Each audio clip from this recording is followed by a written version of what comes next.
परमेश्वर ने जगत से ऐसा प्रेम किया कि उन्होंने अपना इकलौता पुत्र दे दिया, ताकि जो कोई उन पर विश्वास करें वो नाश न हो परंतु अनंत जीवन पाएं। परमेश्वर ने अपने पुत्र को जगत पर दोष लगाने नहीं, परंतु इसलिए भेजा कि जगत उनके द्वारा उद्धार पाए। आज यीशु मसीह के 1 अरब से अधिक अनुयायी हैं। मसीही विश्वास का विनम्र प्रारंभ पवित्र शास्त्र बाइबल के 4 सुसमाचारों में मिलता है। यद्यपि अन्य सुसमाचारों में उन्हीं घटनाओं को उसी तरह या भिन्न रूप में लिखा गया है, परंतु यीशु मसीह की ये सत्य कथा पूर्ण रूप से लूका रचित सुसमाचार पर आधारित है। प्रिय थियोफिलस, मैं आपको क्रमानुसार उन सभी घटनाओं के बारे में लिख रहा हूं जो हमारे बीच घटी, ताकि आप हर बात के बारे में संपूर्ण सत्य को जान सकें।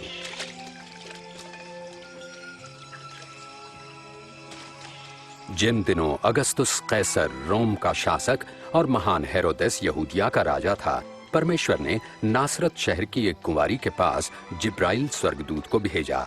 उस कुंवारी का नाम था मरियम।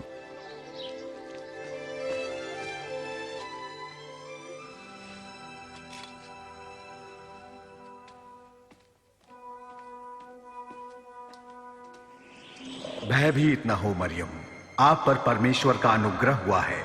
आप गर्भवती होंगी और एक पुत्र उत्पन्न होंगे और आप उनका नाम यीशु रखना। ये कैसे हो सकता है? मैं तो कुंवारी हूँ। पवित्र आत्मा आप पर उतरेगा, इस कारण वे पवित्र बालक परम प्रधान परमेश्वर के पुत्र कहलाएंगे तथा उनके राज्य का कभी अंत ना होगा। मरियम यहूदिया के एक नगर अपनी चचेरी बहन एलिशिबा के पास गईं, जो स्वयं अद्भुत रूप से गर्भवती थी। एलिशिबा, मरियम, बहन मरियम, तुम सब स्त्रियों में धन्य हो। धन्य है वो बालक जो तुम जनोगी, कि जैसे ही मैंने तुम्हारा प्रणाम सुना, बच्चा आनंद से मेरे गर्भ में उछल पड़ा। मेरा प्राण प्रभु की स्तुति करता है और मेरी आत्मा मेरे उद्धारकर्ता परमेश्वर में खुश हुई। अब से सब युग के लोग मुझे धन्य कहेंगे।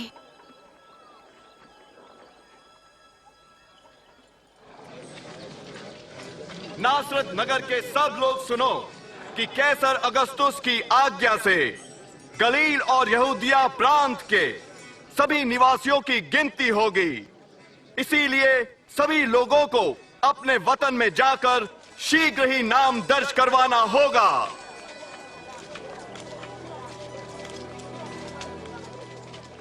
और मरियम अपने मंगेतर यूसुफ के साथ नाम लिखाई के लिए यहूदिया के नगर बेतलहम गईं।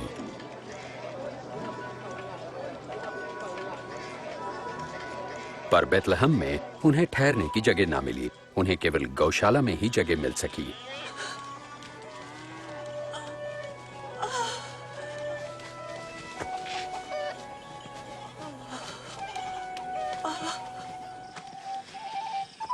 देश के उस भाग में कुछ चरवाहे रात के समय अपनी भेड़ों की देखभाल कर रहे थे। तभी परमेश्वर का स्वर्गदूत प्रकट हुआ और परमेश्वर के तेज ने उन्हें घेर लिया। आज के दिन दाऊद के नगर में तुम्हारे लिए एक उद्धारकर्ता जन्मे हैं, अर्थात मसीह प्रभु।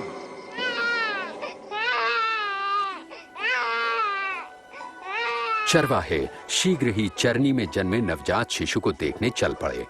वे उन प्रथम लोगों में गिने गए जिन्होंने कुंवारी माता द्वारा उद्धारकर्ता के जन्म का सुसमाचार फैलाया।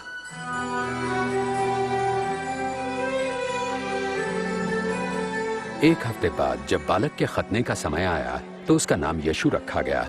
यूसुफ और मरियम बालक को परमेश्वर के सम्मुख प्रस्तुत करने यरूशलेम ले गए। आराधनालय में शिमोन नामक एक धर्मी और भक्त पुरुष थे, जिन्हें पवित्र आत्मा से आश्वासन मिला था कि जब तक वे बालक मसीह का दर्शन न कर लें, मृत्यु को न देखेंगे। परमेश्वर अब आप अपने सेवक को अपने वचन अनुसार शांति से अपने पास बुला ले।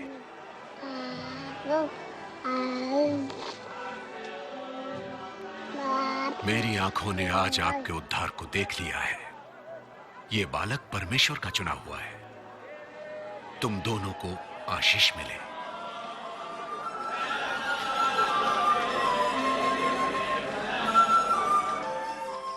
मूसा की व्यवस्थानुसार जब वे धार्मिक कर्तव्यों को पूरा कर चुके तो यरूशलेम से वापस नासरत लौट आए। जब यीशु 12 वर्ष के हुए तो मरियम और यूसुफ उन्हें फसह के पर्व के लिए यरूशलेम ले गए।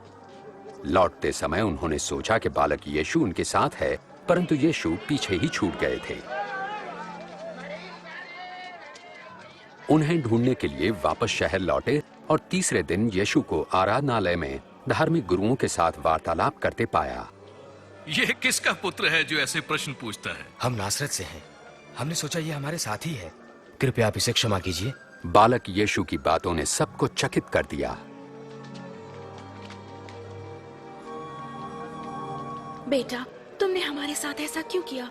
तुम्हें ढूंढते ढूंढते तुम्हारे पिताजी और मैं कितने चिंतित थे। आप मुझे क्यों ढूंढते थे? क्या आप नहीं जानते कि मुझे परमपिता के कार्यों को पूरा करना है?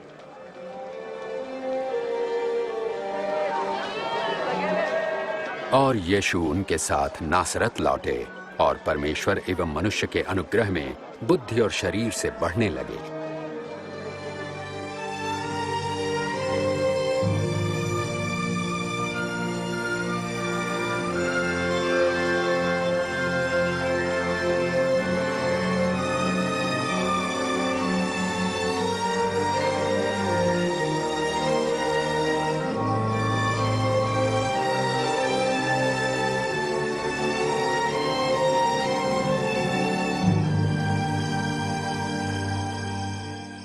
सम्राट तिबिरियुस के राज्य के 15वें वर्ष में पैंतुस पिलातुस यहूदिया का शासक था और हेरोदेस गलील का राजा। हन्ना और कैफा महायाजक थे। रेगिस्तान में परमेश्वर का वचन यूहन्ना को प्राप्त हुआ और वे यर्दन नदी के आसपास के प्रदेशों में पापों की क्षमा तथा पश्चाताप के बपतिस्मे का प्रचार करने लगे। अपने पापों से पश्चाताप करो और बपतिस्मा लो तो परमेश्वर तुम्हारे पाप क्षमा करेंगे। जैसे यशाया भविष्यवक्ता की पुस्तक में लिखा है, रेगिस्तान में कोई पुकार रहा है, प्रभु के लिए मार्ग तैयार करो, प्रभु की यात्रा के लिए सीधा मार्ग बनाओ। हर एक घाटी अवश्य भरी जाए, हर एक पहाड़ और टीला समतल किया जाए, टेढ़े मेढ़े मार्ग सीधे करो और उबड़ खाबड़ मार्ग सपाट, और सारी मानव जाति परमेश्वर के उद्धार को देखेगी। हम क्या करें? हाँ, हमें बताएं, हम ए सांप के बच्चों, बताइए हम क्या करें? हमें बताएं, हम किस मार्ग पर जाएं? अगर किसी के पास 2 कमीजें हैं, वो एक उस मनुष्य को दे जिसके पास नहीं है, और जिसके पास भोजन है वो अवश्य बांटे। हे गुरु, हम चुंगी लेने वाले हैं, हम क्या करें? निर्धारित से अधिक चुंगी तुम मत लो। और हमें बताएं, हमें क्या करना चाहिए? किसी से भी जबरन धन मत लो और न किसी पर झूठा दोष लगाओ। अपनी कमाई में संतुष्ट रहो।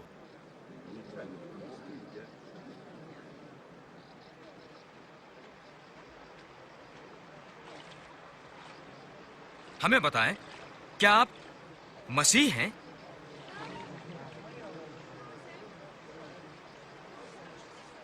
मैं तुम्हें पानी से बपतिस्मा देता हूं, परंतु एक आ रहे हैं जो मुझसे कहीं अधिक महान है।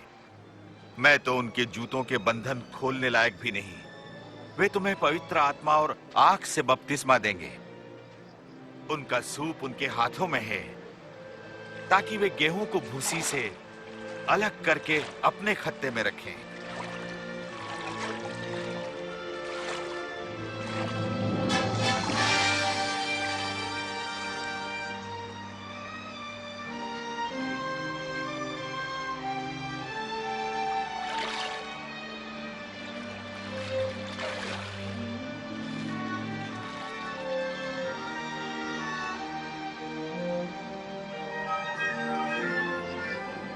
और पवित्र आत्मा कबूतर के रूप में यीशु पर उतरा।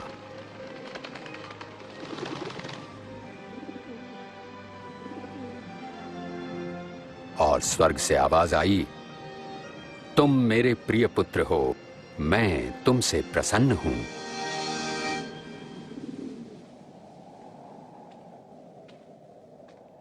लगभग 30 वर्ष की आयु में यीशु ने अपनी सेवा आरंभ की। पवित्र आत्मा से परिपूर्ण यीशु यरदन से लौटे। आत्मा से प्रेरित वो 40 दिन तक बयाबान में रहे, जहां शैतान उनकी परीक्षा करता रहा। इस बीच उन्होंने कुछ नहीं खाया।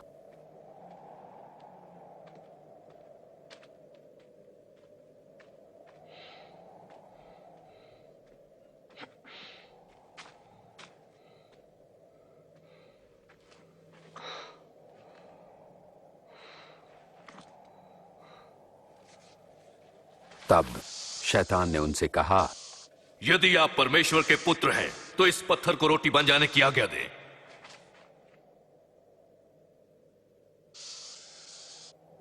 ये लिखा है, मनुष्य केवल रोटी ही से नहीं पर परमेश्वर के हर वचन से जीवित रहेगा।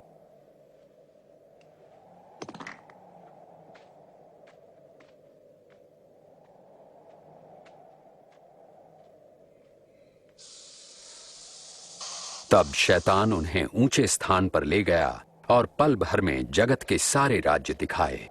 ये सब अधिकार और वैभव मैं आपको दूंगा। ये सब मुझे सौंपा गया है और जिसे मैं चाहूं उसे ये सब दे सकता हूं। यदि आप मुझे प्रणाम करें तो ये सब आपका हो जाएगा।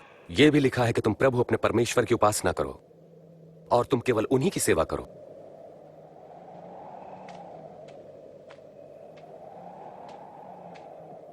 फिर शैतान उन्हें यरूशलेम आराधनालय के गुंबद पर ले गया। यदि आप परमेश्वर के पुत्र हैं तो अपने आप को यहां से गिरा दें, क्योंकि पवित्र शास्त्र में लिखा है कि परमेश्वर अपने स्वर्गदूतों को आज्ञा देंगे कि वे आपकी रक्षा करें। वे आपको हाथों हाथ उठा लेंगे ताकि आपके पांव को पत्थर से ठेस तक न लगे। धर्मशास्त्र कहता है, तुम प्रभु अपने परमेश्वर की परीक्षा न करो।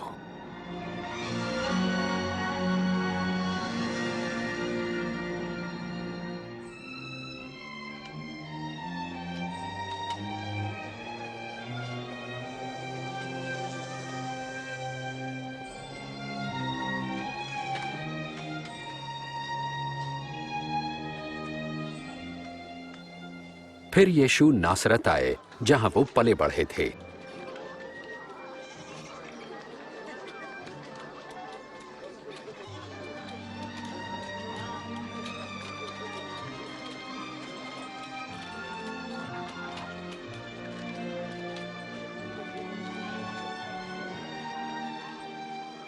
कैसी हो? अच्छी हूँ।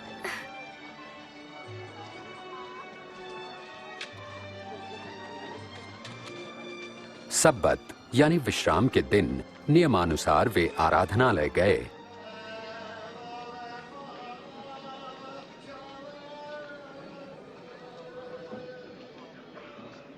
और उन्हें यशायाह भविष्यवक्ता की पुस्तक से एक भाग पढ़ने को कहा गया।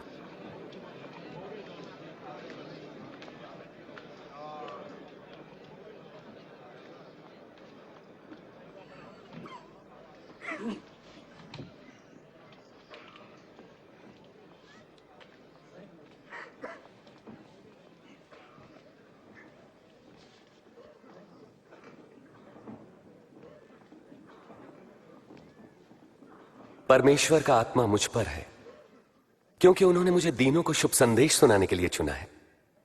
उन्होंने मुझे भेजा है कि मैं बंदियों को मुक्ति और अंधों को दृष्टि पाने का संदेश दूं, सताए हुए लोगों को मुक्त करने के लिए और यह घोषणा करने के लिए कि समय आ गया है जब परमेश्वर अपने लोगों को बचाएं।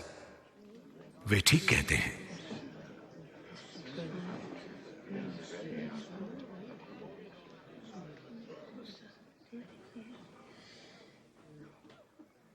आज धर्मशास्त्र का यह लेख पूरा हुआ, जैसा तुमने अभी सुना।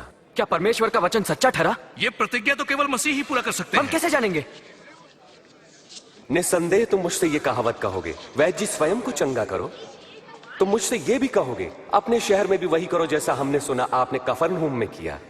मैं तुमसे कहता हूं कि कोई भी भविष्यवक्ता अपने शहर में सम्मान नहीं पाता। इस प्रकार यीशु ने अपना परिचय परमेश्वर द्वारा अभिषिक्त संसार के उद्धारकर्ता के रूप में दिया, परंतु यहूदियों ने उन्हें मसीहा स्वीकार नहीं किया। उन्हें लोगों ने पहाड़ी से गिराना चाहा, परंतु वो भीड़ से निकलकर अपनी राह चले गए।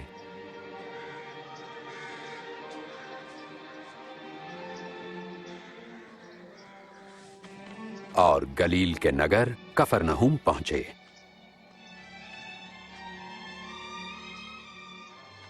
उस समय देश रोमी साम्राज्य के अधीन था और लोग उनके अत्याचार से छुटकारा पाने के लिए मसीहा की प्रतीक्षा में थे।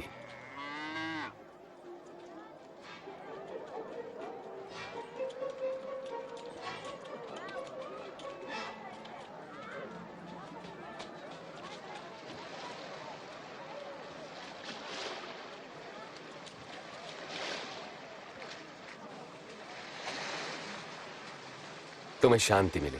आपको भी स्वामी। तुम्हारी नाव में आ सकता हूं शिमोन? क्यों नहीं? यीशु हमें छोड़कर नहीं जा रहे हैं ना? स्वामी हमें कुछ बताइए। हमें कुछ बताएं। प्रभु यीशु हमें उपदेश दें।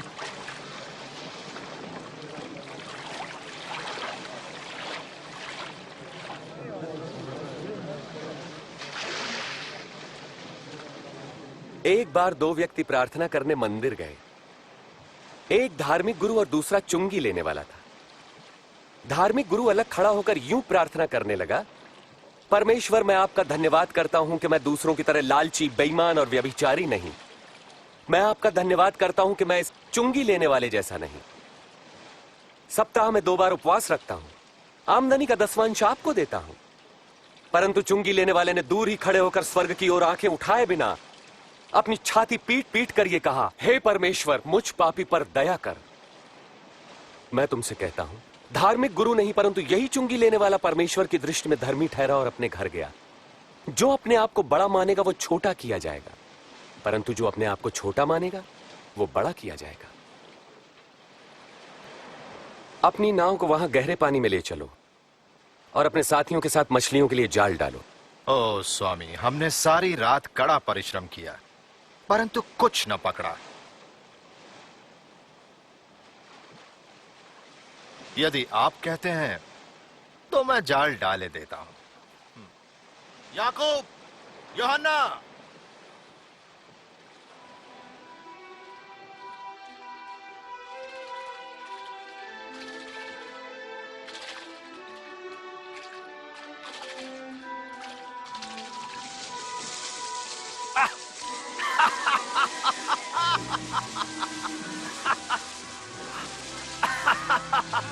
याकूब, यूहन्ना, अपनी नाव इधर ले आओ और हमारी सहायता करो, जल्दी। हम नहीं आ सकते, बहुत काम है।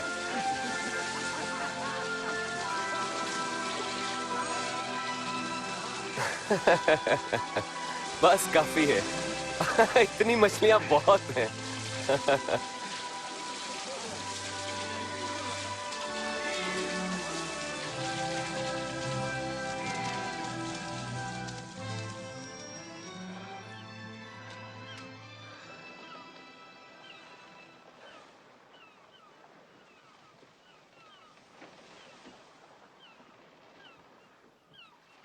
प्रभु मेरे पास से चले जाइए, मैं एक पापी मनुष्य हूं। तुम डरो मत, अब से तुम लोगों को मेरे पास लाओगे।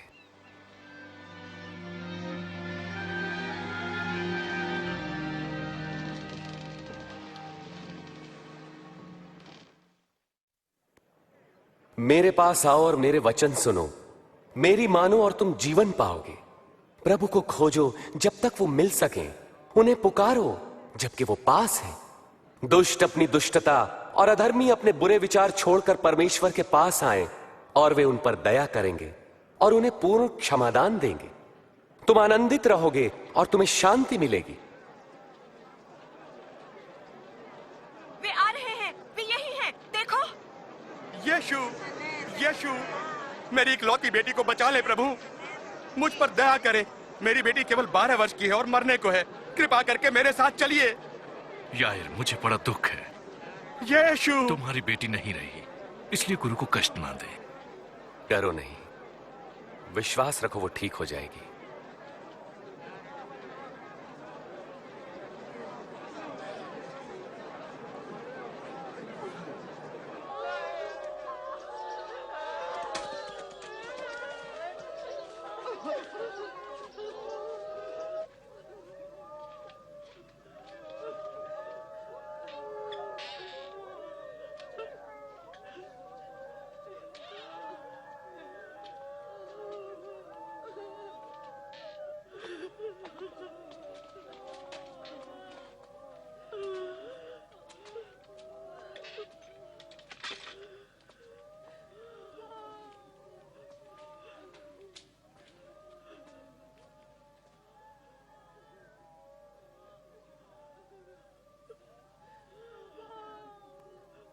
तुम रो मत।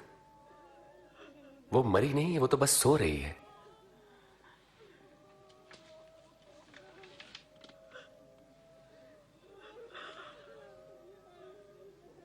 बेटी उठो।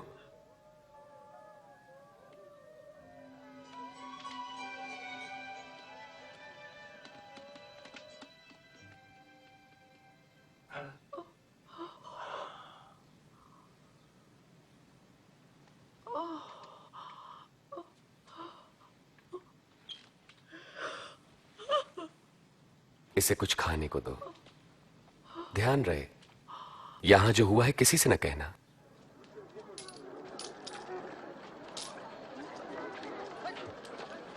उसके बाद उसने चुंगी लेने वाले मत्ती लेवी को चुंगी स्थल पर बैठे देखा।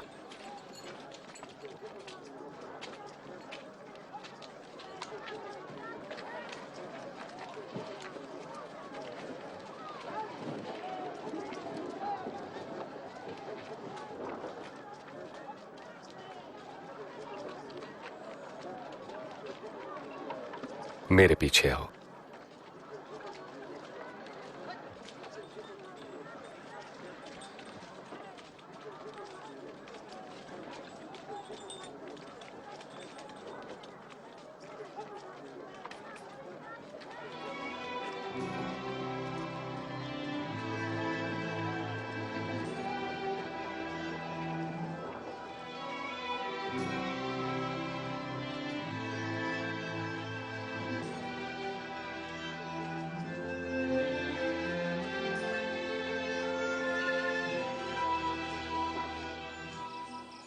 और यीशु प्रार्थना करने पहाड़ी पर गए, जहां वे सारी रात परमेश्वर से प्रार्थना करते रहे।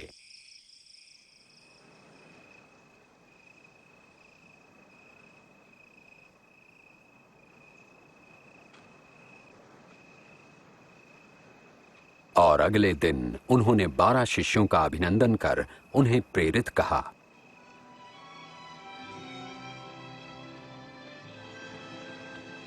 शिमोन, जिसे उन्होंने पतरस नाम दिया, और उसका भाई आंद्रियास, याकूब,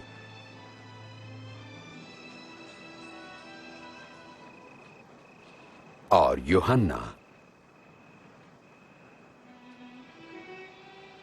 फिलिप्पुस और बर्तुलमै और मत्ती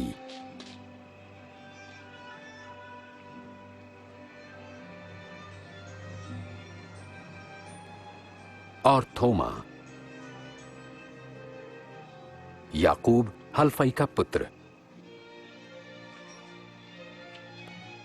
और शिमोन जो जलोतिस कहलाता था, यहूदा जो याकूब का भाई था, और यहूदा इस्करियोती जो विश्वासघाती निकला।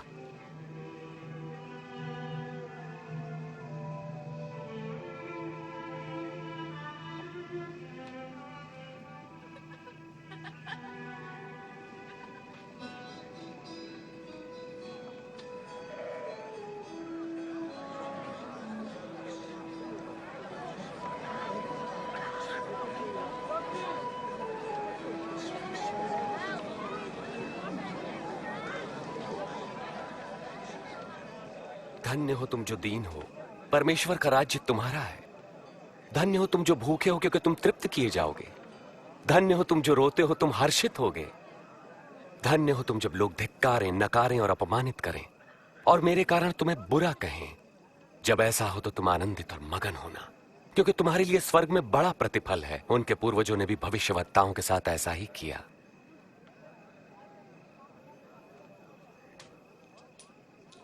16, 17, 18, 19, 20। मेरे पास बस इतना ही है। क्या मतलब तुम्हारा इतना ही है तुम्हारे पास? हाय तुम पर जो अब धनी हो, तुमने आराम का जीवन बिता लिया।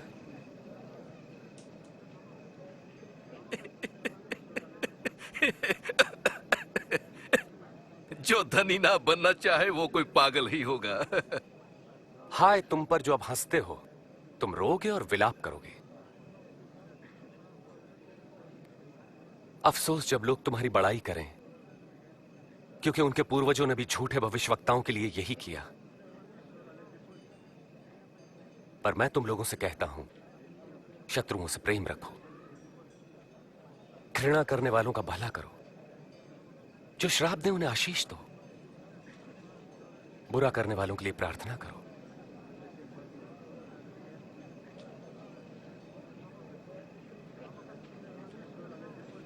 तुम्हारे एक गाल पर कोई थप्पड़ मारे तो उसकी ओर दूसरा भी फेर दो।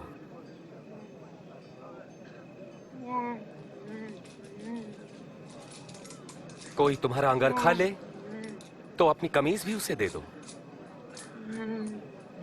किसी भी मांगने वालों को मना मत करो। यदि कोई तुम्हारी वस्तु ले ले तो उसे वापस मत मांगो। तुम वही करो जैसा व्यवहार तुम दूसरों से चाहते हो।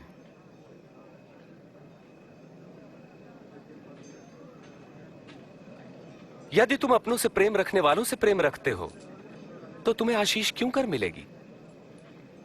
पापी भी अपने प्रेम रखने वालों से प्रेम रखते हैं। और यदि स्वयं पर भलाई करने वालों की भलाई करते हो तो तुम क्यों कर आशीष पाओगे? पापी भी ऐसा ही करते हैं। वे इसे कैसे छू सकते हैं? वो उससे कैसे बात कर सकता है? बेशर्म।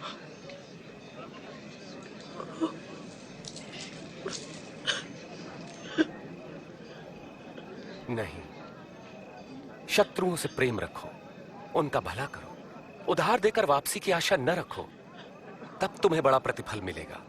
तुम परम प्रधान परमेश्वर की संतान ठहरोगे। वो दुष्टों और आभार न मानने वालों पर भी कृपालु है। दयावंत बनो जैसा तुम्हारा परम पिता दयावंत है।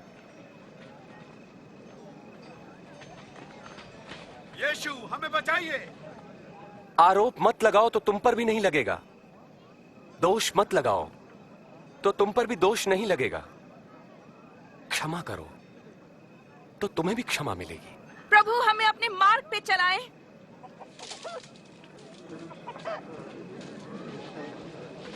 दो तो तुम्हें भी दिया जाएगा। जिस नाप से नापोगे उसी से तुम्हारे लिए भी नापा जाएगा। अंधा अंधे को मार्ग नहीं दिखा सकता। ऐसा करने पर दोनों ही गड्ढे में गिरेंगे। अपने भाई की आंख के तिनके को क्यों देखते हो जबकि अपनी ही आंख का लट्ठा नहीं देख पाते? प्रभु हमारा मार्गदर्शन करें। प्रभु हमें आपकी आवश्यकता है। धन्य है वो माता जिन्होंने आपको जन्म दिया और पाला। पर वे कितने धन्य हैं जो परमेश्वर का वचन सुनते और मानते हैं। मैं इस व्यक्ति को जानना चाहूंगा। तुम्हारा क्या ख्याल है? वे मसीह हैं?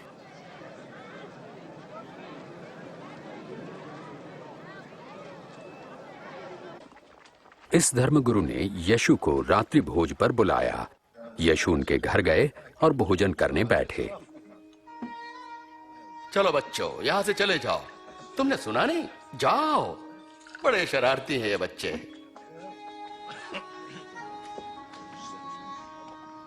ये यहाँ क्या कर रही है? मुझे नहीं पता।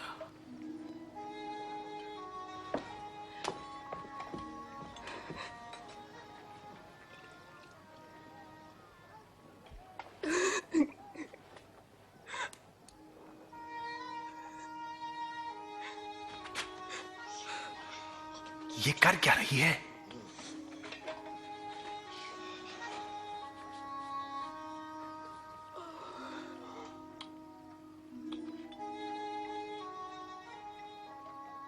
यदि ये मनुष्य सचमुच कोई भविष्यवक्ता होता तो जान लेता कि ये स्त्री कैसी है जो उसे छू रही है। वो जानता कि वो कैसा पापमय जीवन जी रही है। मैं जानता हूं कि ये स्त्री कौन है शिमोन। मैं तुम्हें एक बात बताता हूं। किसी महाजन के दो कर्जदार थे। एक पर 500 और दूसरे पर 50 रुपए का कर्ज था।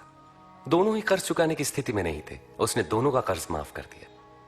उससे अधिक प्रेम कौन करेगा? मेरे ख्याल से जिसका अधिक कर्ज माफ हुआ। तुमने ठीक कहा। इस स्त्री को देखो। मैं तुम्हारे घर आया, तुमने मुझे पैर धोने के लिए पानी भी नहीं दिया। पर इसने आंसुओं से मेरे पैर धोकर अपने बालों से पोंछा।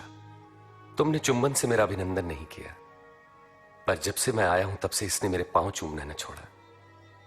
तुमने मेरे सिर पर तेल नहीं मला, पर इसने मेरे पांव पर इत्र उड़ेला है। मैं तुमसे कहता हूं कि इस स्त्री का अत्यधिक प्रेम सिद्ध करता है कि इसके पाप जो बहुत थे क्षमा हुए, पर जिसे थोड़ी क्षमा मिली वो थोड़ा ही प्रेम करेगा।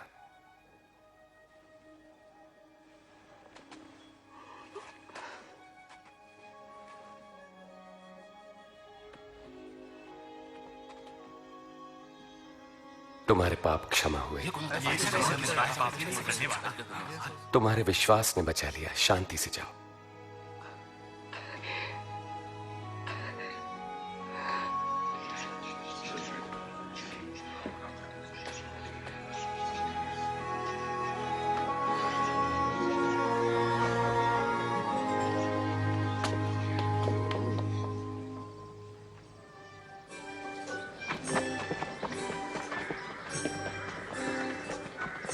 प्रभु यीशु जगह जगह परमेश्वर के राज्य का शुभ संदेश देने लगे। उनके साथ थे 12 शिष्य और दुष्ट आत्माओं से मुक्त की गई कुछ स्त्रियां। मरियम जो मगदलीनी कहलाती थी, योअन्ना जिसका पति खोजा हेरोदेस के दरबार में भंडारी था, और सुसन्ना।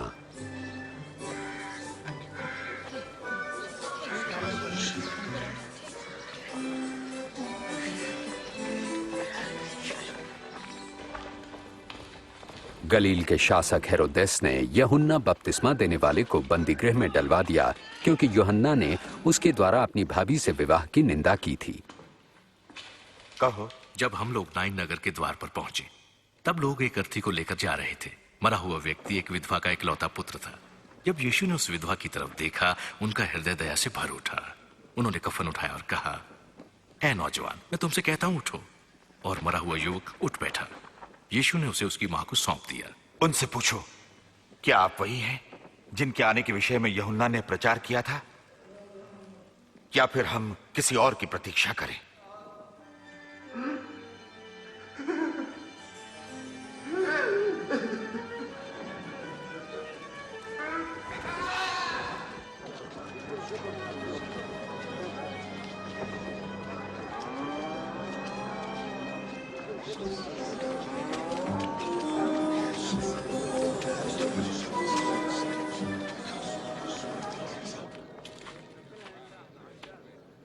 गुरुजी,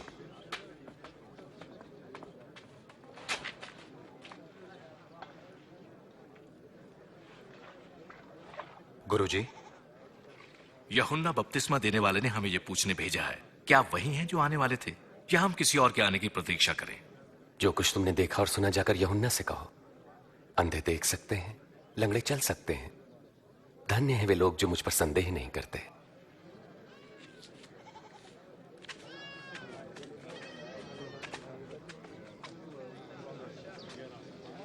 कृपया मुझे उठा लीजिए। आ जाओ मेरे कंधे पे। अब तुम देख सकते हो? हाँ, मैं यीशु को देख सकता हूँ।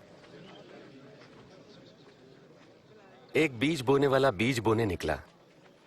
बोते हुए कुछ बीज मार्ग के किनारे गिरे और रौंद डाले गए, और पक्षियों ने उन्हें चुग लिया। और कुछ पथरीली भूमि पर गिरे। जब वो उगे तो पानी न मिलने के कारण वे सब मुरझा गए। और कुछ झाड़ियों के बीच में गिरे। झाड़ियों ने साथ साथ बढ़कर उन्हें दबा दिया। परंतु कुछ बीज अच्छी भूमि पर गिरे, और सभी पौधों ने उगकर फल दिया, प्रत्येक ने 100 गुना। गुरुजी, जब भीड़ जमा होती है तो उदाहरणों में क्यों बातें करते हैं? परमेश्वर के राज्य के रहस्यों का ज्ञान तुम्हें दिया गया है, परंतु औरों को उदाहरणों में सुनाया जाता है, क्योंकि वो देखते हुए भी नहीं देख पाते और सुनते हुए भी नहीं समझते।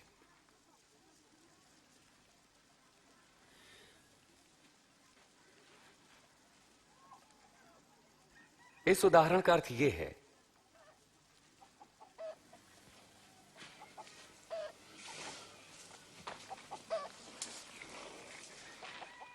बीज परमेश्वर का वचन है। मार्ग के किनारे गिरे बीज उन्हें दर्शाते हैं जो वचन सुनते हैं, पर शैतान आकर उनके मन में से वचन चुरा लेता है ताकि वे विश्वास करके कहीं मुक्ति न पालें।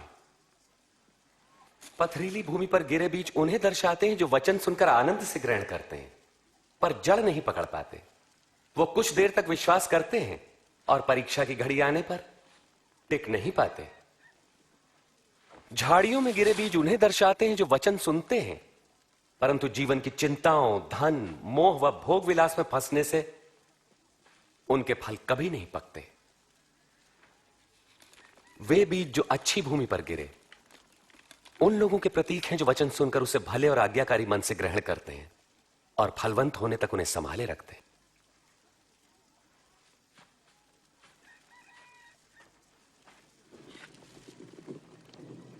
दिया जलाकर कोई बर्तन से नहीं ढांकता और ना ही खाट के नीचे रखता है बल्कि उसे दीवार पर रखता है ताकि भीतर आने वालों को उससे प्रकाश मिले। जो कुछ छिपा है वो बाहर लाया जाएगा और जो ढका है उसे ढूंढकर प्रकाश में लाया जाएगा। इसलिए सचेत रहो कि तुम कैसे सुनते हो, क्योंकि जिसके पास है उसे और दिया जाएगा और जिसके पास नहीं है उससे वो भी ले लिया जाएगा जो उसके पास है। गुरुजी, आपकी माता और भाई वहां बाहर खड़े हैं, आपसे मिलना चाहते हैं। मेरी मां और मेरे भाई वे हैं जो परमेश्वर का वचन सुनते और मानते हैं।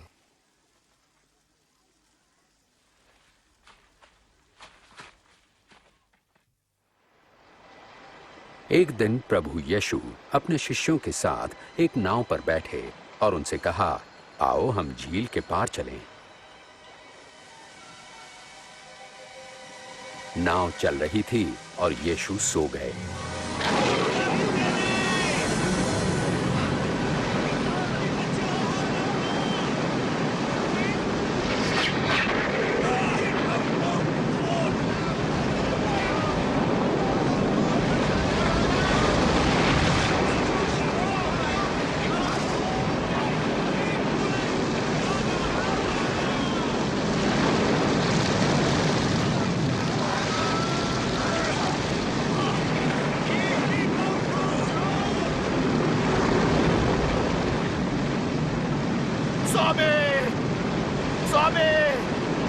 प्रभु यीशु, हम नाश हुए जाते हैं, हमें लहरें घेर रही हैं, हम डूब जाएंगे, हमें बचाइए।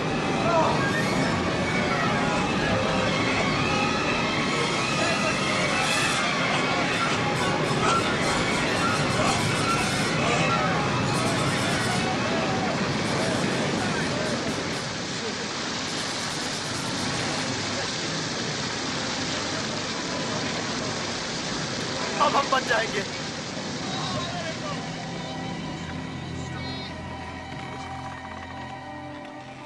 कहां गया तुम्हारा विश्वास?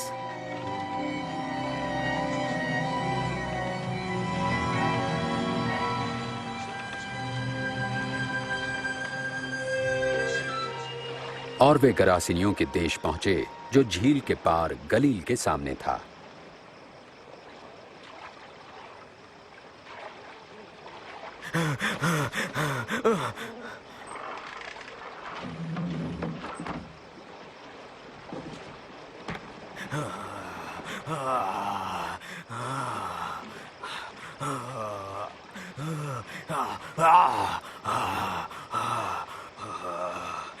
यीशु, परम प्रधान परमेश्वर के पुत्र, आप मुझसे क्या चाहते हैं? मैं आपसे विनती करता हूँ, मुझे दंड ना दें। क्या नाम है तुम्हारा?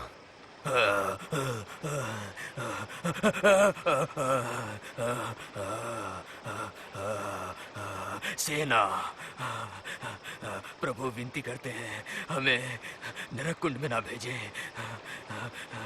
पर सुअरों के उस झुंड में भेज दें।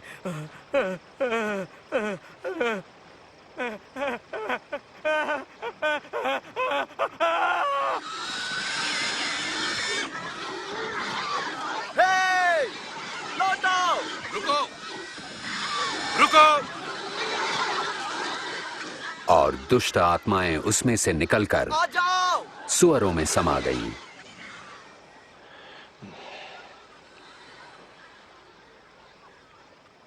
यहां से चला जा।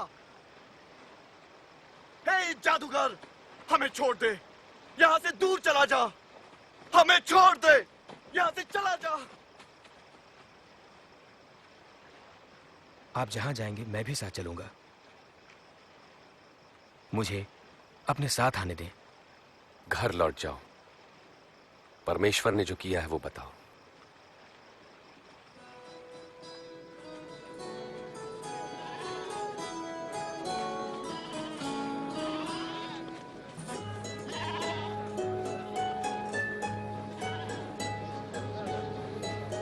प्रभु यीशु व उनके शिष्य भीड़ से अलग होने के लिए बेतसैदा पहुंचे।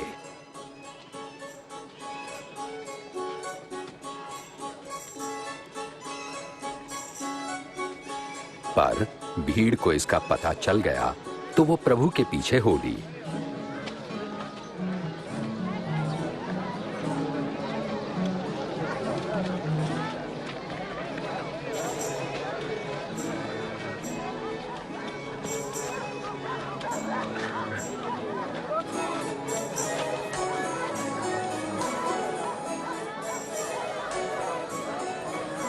शाम को पतरस ने कहा, स्वामी, इन लोगों को भेज दें कि वे आसपास के गांवों और बस्तियों में जाकर अपने लिए भोजन और रहने की जगह ढूंढ सके। ये एक सुनसान जगह है।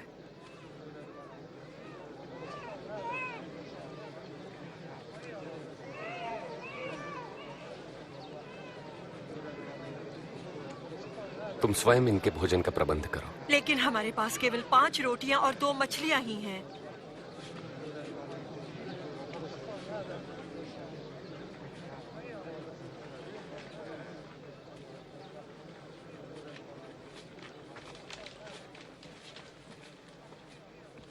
धन्य है आप प्रभु परमेश्वर, सृष्टि के मालिक, जो धरती पर अन्न उपजाते हैं।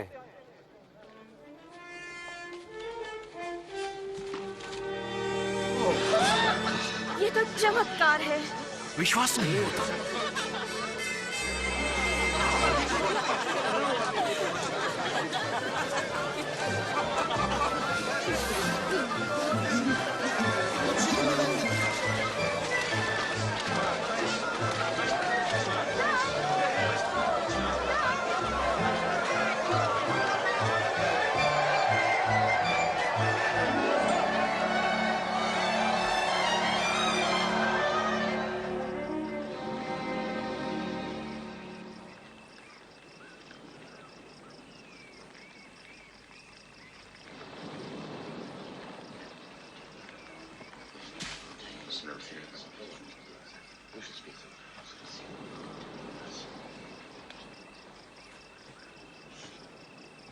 लोग मेरे बारे में क्या कहते हैं?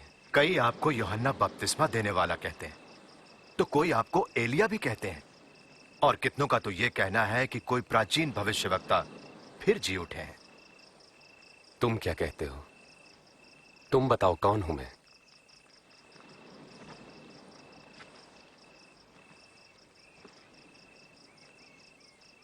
आप परमेश्वर के मसीह हैं। तुम ये बात किसी से न कहना। मेरे लिए अवश्य है कि मैं दुख उठाऊं, तिरस्कृत किया जाऊं और जान से मार डाला जाऊं, परंतु तीसरे दिन मृतकों में से जी उठूं।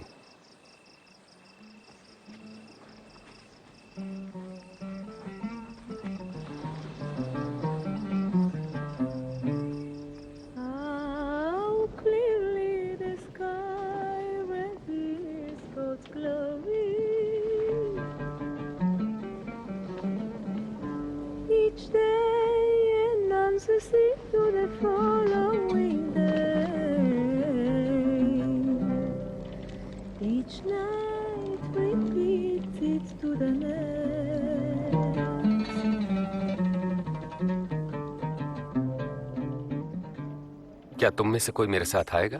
मैं आपके पीछे चलूंगा गुरुजी, पर पहले जाके अपने घर वालों से विदा ले लूं।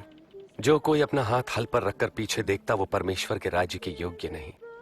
यदि कोई मेरे साथ चलना चाहता है तो वो स्वयं से इनकार करे और प्रतिदिन अपना क्रूस उठाकर मेरे पीछे हो ले। क्योंकि जो कोई अपने प्राण बचाना चाहेगा वो उसे खोएगा, और जो कोई मेरे लिए अपने प्राण खोएगा वो उसे बचाएगा। यदि मनुष्य सारे जगत को प्राप्त कर अपने प्राण खो दे तो क्या लाभ? जो कोई मुझसे और मेरी शिक्षाओं से लजाता है तो मैं भी अपनी और पिता की व स्वर्गदूतों की महिमा सहित जब आऊंगा तो उस मनुष्य से लजाऊंगा।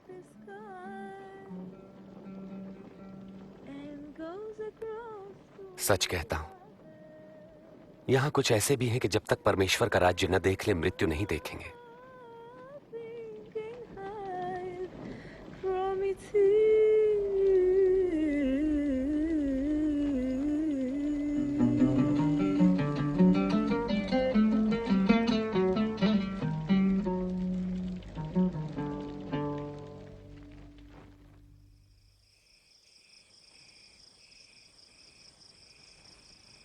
तब प्रभु यीशु यूहन्ना, याकूब और पतरस के साथ पहाड़ पर प्रार्थना के लिए गए।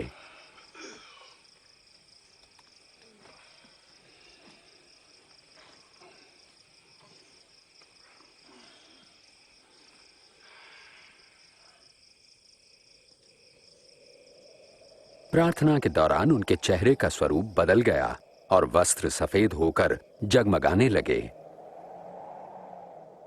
अचानक स्वर्गीय महिमा से परिपूर्ण भविष्यवक्ता मूसा और एलिया प्रभु यीशु से बातें करने लगे। आप परमेश्वर का उद्देश्य पूरा करेंगे। आपकी मृत्यु यरूशलेम में होगी।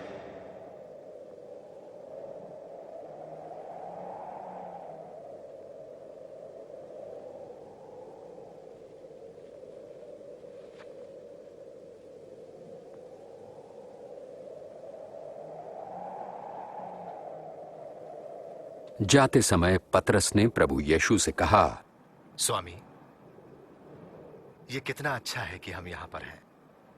हम 3 मंडप बनाएंगे, एक आपके लिए। पतरस ये कह ही रहा था कि एक बादल ने उन्हें घेर लिया और शिष्य डर गए और बादलों से आवाज आई, ये मेरा पुत्र है जिसे मैंने चुना है, इसकी सुनो।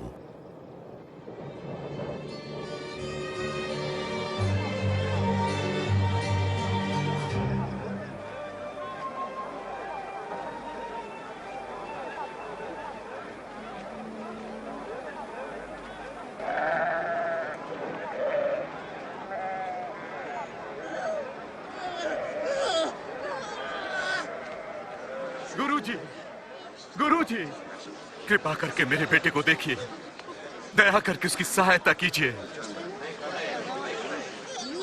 ये मेरी अकेली संतान है। मैंने आपके चेलों से दुष्ट आत्मा निकालने की विनती की, परंतु वे इसे न निकाल पाए। अविश्वासी और हठीले लोगों, मैं तुम्हारे साथ कब तक रहूं और तुम्हें सहता रहूं? अपने पुत्र को यहां लाओ।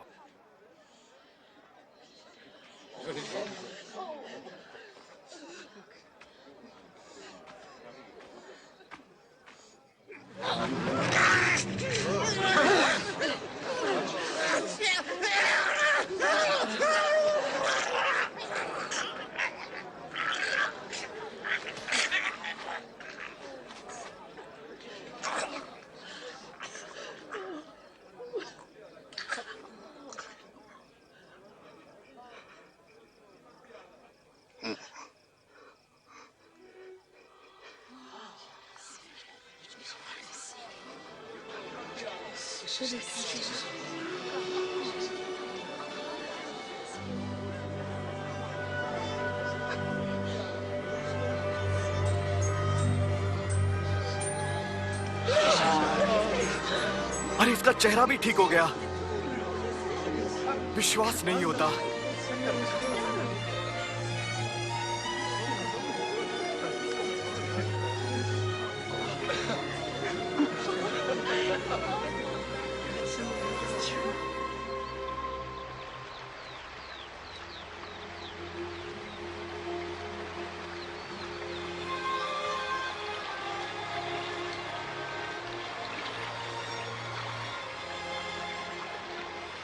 हमें प्रार्थना करना सिखाएं, जैसे यूहन्ना ने अपने शिष्यों को सिखाया। तुम इस तरह प्रार्थना करो, हे हमारे पिता, आप जो स्वर्ग में हैं, आपका नाम पवित्र माना जाए, आपका राज्य आए, आपकी इच्छा जैसे स्वर्ग में वैसे ही पृथ्वी पर भी पूरी हो। हमारी प्रतिदिन की रोटी आज हमें दें, हमारे अपराधों को क्षमा करें जैसे हमने अपने अपराधियों को क्षमा किया है, और हमें परीक्षा में न पड़ने दें परंतु बुराई से बचाएं।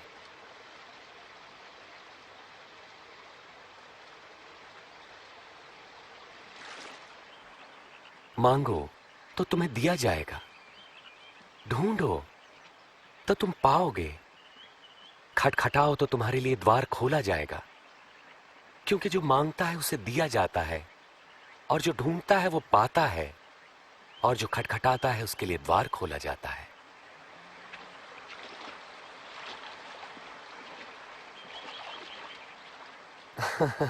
तुम में से ऐसा कौन पिता होगा जो अपने पुत्र को रोटी मांगने पर पत्थर देगा या पानी मांगने पर उसे जहर देगा?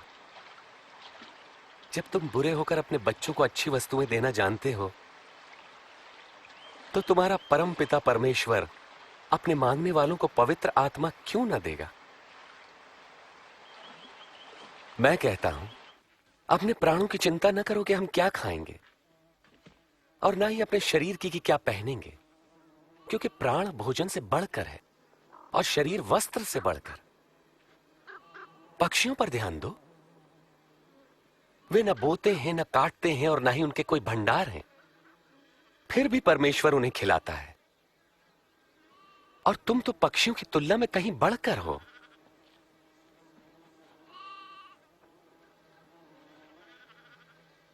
तुम में से कौन चिंता करके अपनी आयु बढ़ा सकता है?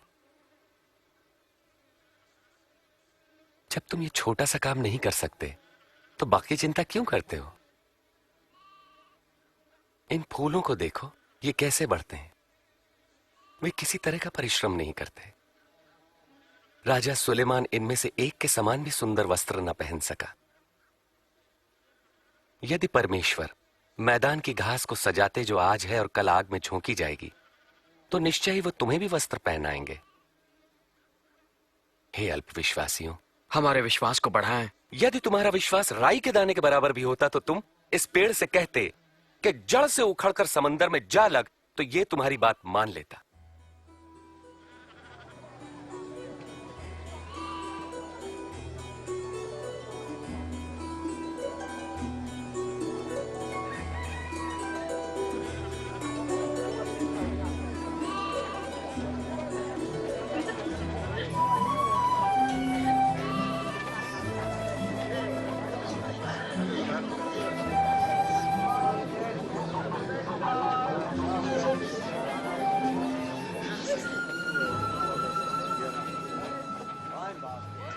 पाप में पड़ने की परीक्षाएं अवश्य आती हैं, परंतु अफसोस जिसके द्वारा वे आती हैं। जो किसी के लिए पाप का कारण बनता है, उसके लिए यही ठीक है कि उसके गले में भारी पत्थर लटकाकर समुद्र में डाल दिया जाए।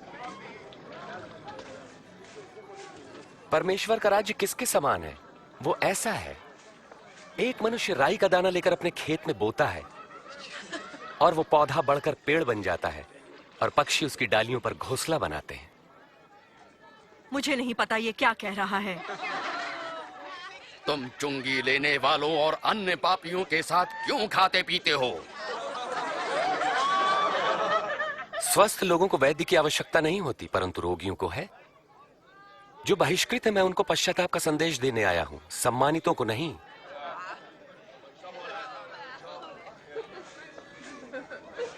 हमें स्वर्ग के राज्य के बारे में बताएं। क्या और भी कुछ है? ऐ मेरे लोगों, भयभीत ना हो। परम पिता की यह इच्छा है कि तुम्हें राज्य दें। अपना सब कुछ बेचकर पैसा गरीबों को दान कर दो, और ऐसे बटुए बनाओ जो फटते नहीं। स्वर्ग में धन इकट्ठा करो जहां वो घटता नहीं, क्योंकि कोई चोर वहां नहीं पहुंच सकता, न ही कीड़ा उसे नष्ट कर सकता है। जहां तुम्हारा धन होगा वहीं तुम्हारा मन भी लगेगा।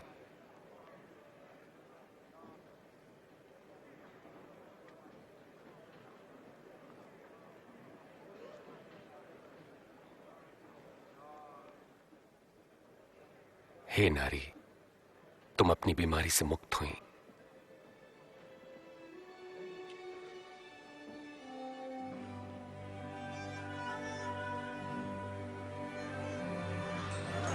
देखो, देखो ये चंगी हो गई। ये तो चमत्कार है। देखो ये चंगी हो गई। परमेश्वर की महिमा हो। 18 साल परमेश्वर आपको सुखी रखे। हफ्ते में 6 दिनों तक हम काम कर सकते हैं, तो चंगाई के लिए हम इनमें से किसी भी दिन आ सकते हैं, मगर विश्राम के दिन नहीं।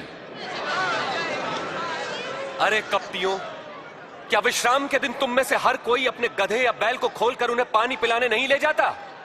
और यहां पर यह स्त्री जो अब्राहम के वंश से है, जो 18 वर्ष तक शैतान के बंधन में थी, क्या विश्राम के दिन उसे मुक्त करना उचित न था?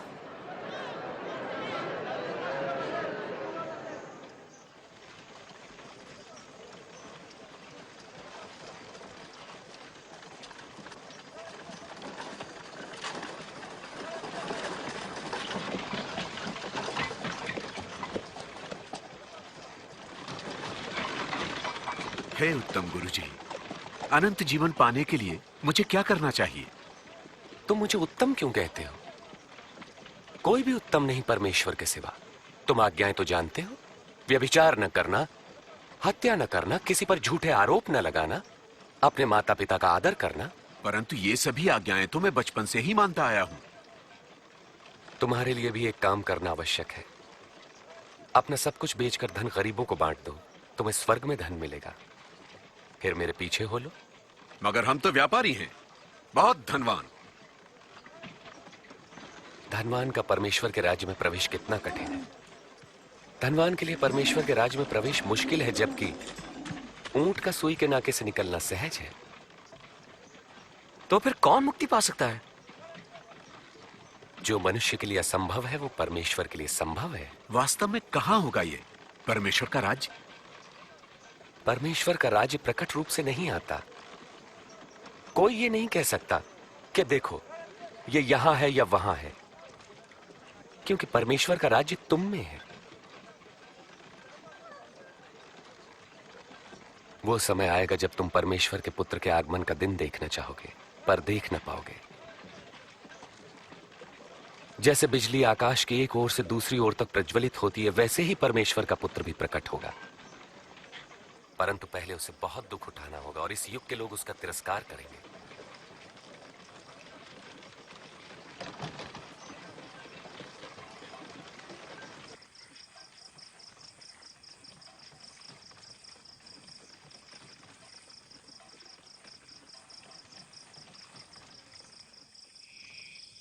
आकाश और पृथ्वी का टल जाना सहज है, परंतु परमेश्वर के वचन का एक शब्द निष्फल न होगा। मैं कहता हूं, जो तुम देखते और सुनते हो, बहुत से भविष्यवक्ताओं और राजाओं ने देखना और सुनना चाहा, परंतु ऐसा न कर सके। हम क्या करें? धर्मशास्त्र क्या कहता है? इसका क्या अर्थ है? तुम अपने प्रभु परमेश्वर को संपूर्ण हृदय, संपूर्ण प्राण, संपूर्ण सामर्थ्य, संपूर्ण मन से प्रेम करो। पड़ोसी को अपने समान प्रेम करो। तुमने ठीक कहा, यही करो तो जीवित रहोगे। मेरा पड़ोसी कौन है? वे सैनिक तो नहीं? क्या राजा होगा? एक बार एक मनुष्य यरूशलेम से यरीहो जा रहा था।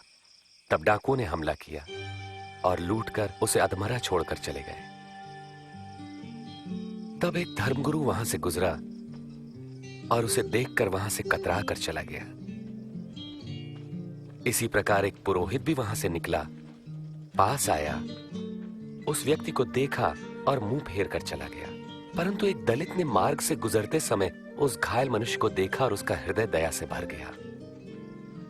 उसने घायल के पास जाकर घावों को साफ किया, फिर उसे अपनी सवारी पर बैठाकर वो एक सराय में ले गया, जहां उसकी सेवा टहल की। दूसरे दिन मालिक को कुछ रुपए देकर उसकी देखभाल करने को कहा और कहा, जो कुछ खर्च आएगा मैं लौटने पर तुम्हें दे दूंगा। इन तीनों में से किसने डाकुओं द्वारा लुटे व्यक्ति से अच्छे पड़ोसी का फर्ज निभाया? जिसने उस पर दया की। फिर तुम भी यही करो।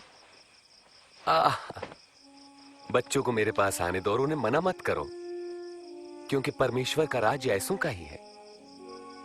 मैं तुमसे सच कहता हूं, जो कोई परमेश्वर के राज्य को एक बालक की तरह ग्रहण नहीं करता, वो उसमें कभी प्रवेश न करेगा।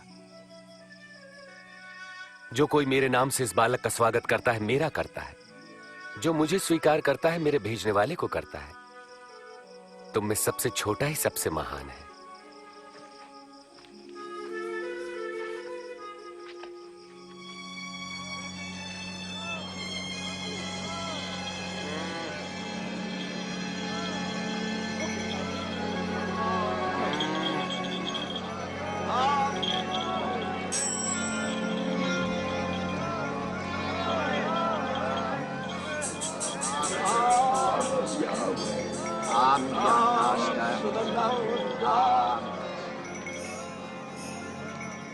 हे, यहाँ क्या हो रहा है? कौन जा रहा है? नासरत के यीशु यहाँ से जा रहे हैं।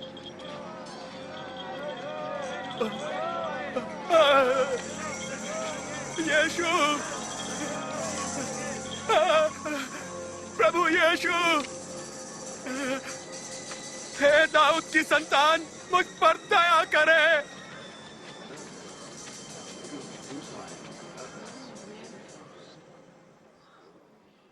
मैं तुम्हारे लिए क्या करूं? मैं फिर से देखना चाहता हूं।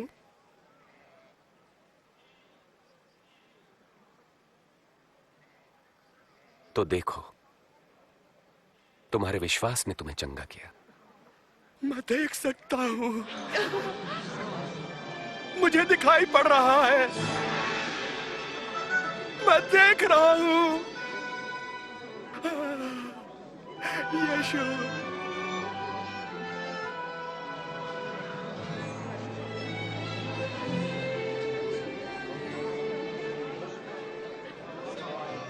यरूशलेम जाते समय हर जगह प्रभु यीशु को भारी भीड़ मिली। लोग उनसे उद्धार का मार्ग और परमेश्वर के राज्य के बारे में और जानना चाहते थे।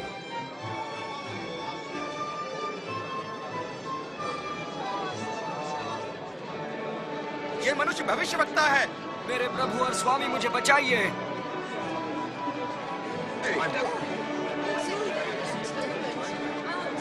हे प्रभु, हमें बचाएं, हमें बचाएं। प्रभु की स्तुति हो। हमें सच्ची राह दिखाइए प्रभु। लोगों ने प्रभु यीशु को अपने प्रभु और स्वामी के रूप में स्वीकार करना प्रारंभ कर दिया। दर्शन को उत्सुक यरीहो नगर में जकई नाम का चुंगी लेने वाला यीशु को देखने की उत्सुकता में पेड़ पर चढ़ गया। जकई, जल्दी नीचे उतरो, क्योंकि आज मुझे तुम्हारे घर ठहरना है। मेरे घर? उसके घर कौन ठहरेगा? जकई यीशु को कैसे जानता है?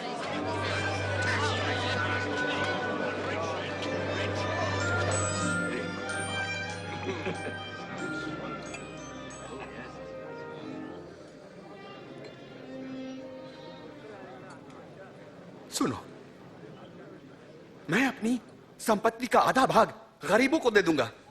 अगर मैंने किसी को ठगा है तो मैं उसे 4 गुना लौटा दूंगा।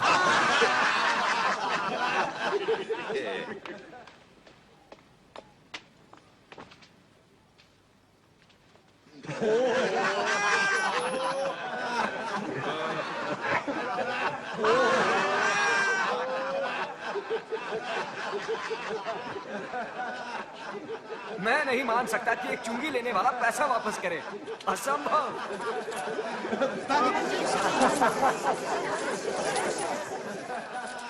आज इस घर में मुक्ति आई है। ये मनुष्य भी इब्राहिम के वंश से ही है। मैं खोए हुओं को ढूंढने और उनका उद्धार करने आया हूं।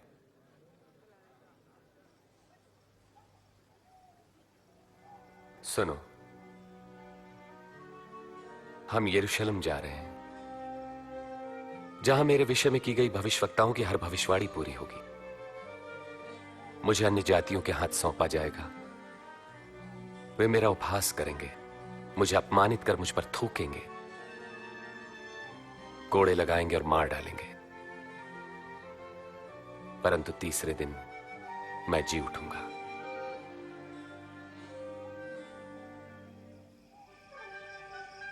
और प्रभु यीशु दृढ़ निश्चय के साथ यरूशलेम की ओर चल दिए। हालांकि वे जानते थे कि उन्हें मानव जाति के पापों के लिए अपने प्राण देने होंगे, फिर भी वे यरूशलेम की ओर बढ़ते गए। बहुत से लोग उनके आगमन पर आनंदित हुए और उन्हें अपना राजा मान लिया।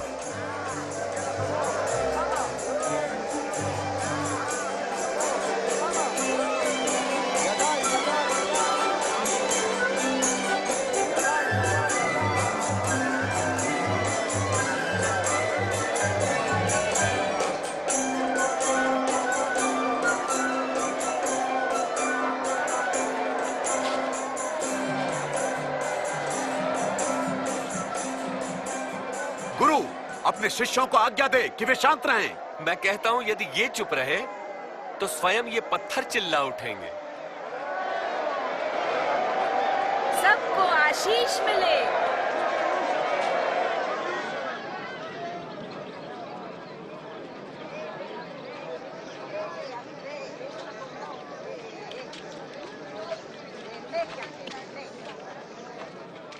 प्रभु यीशु यरूशलेम के निकट पहुंचे। उन्होंने उसे देखा और रो पड़े।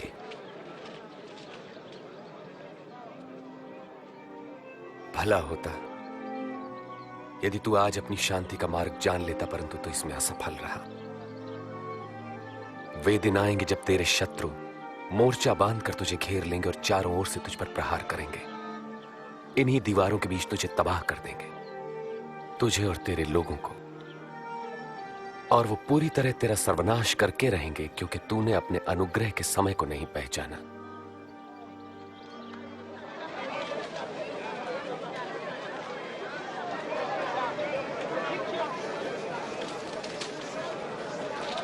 यरूशलेम का पवित्र मंदिर आराधना का स्थान होने के बजाय व्यापार का केंद्र बन चुका था।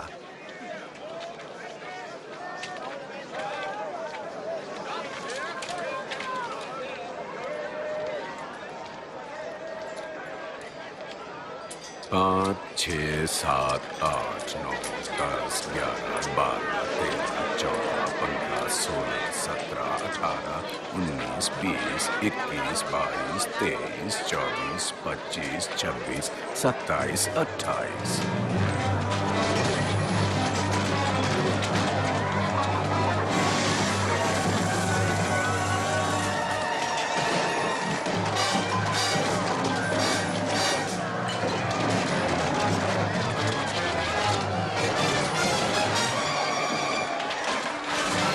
ये लिखा है, मेरा घर प्रार्थना का घर होगा, परंतु तुमने उसे डाकुओं की खो बना दिया। ये मेरे जानवरों को भगा रहा है। रोको से, रोको से।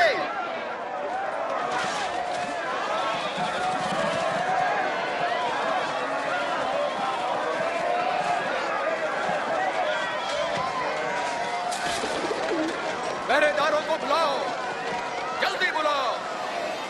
कुछ राजनीतिज्ञों और धर्म गुरुओं में प्रभु यीशु के प्रति विरोध उभरने लगा, क्योंकि लोग उन्हें राजा मानने लगे थे। मैंने तो सुना है कि बहुत से लोगों ने उसे अपना राजा मान लिया है। राजा? भिखारियों, वेश्याओं और चोरों का? उसके समान हमने बहुत देखे। वे आके अपनी दावी करके चले जाते हैं, लोग भूल जाते हैं। अनजान मत बनो, उसके अनुयायी प्रतिदिन बढ़ रहे हैं, उसकी सराहना करते हैं लोग, और सोचते हैं कि वो राजा है।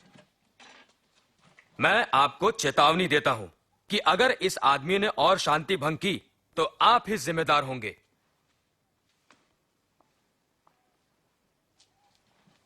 शायद इसे ही कहते हैं, हमें गलीली का सामना करना होगा।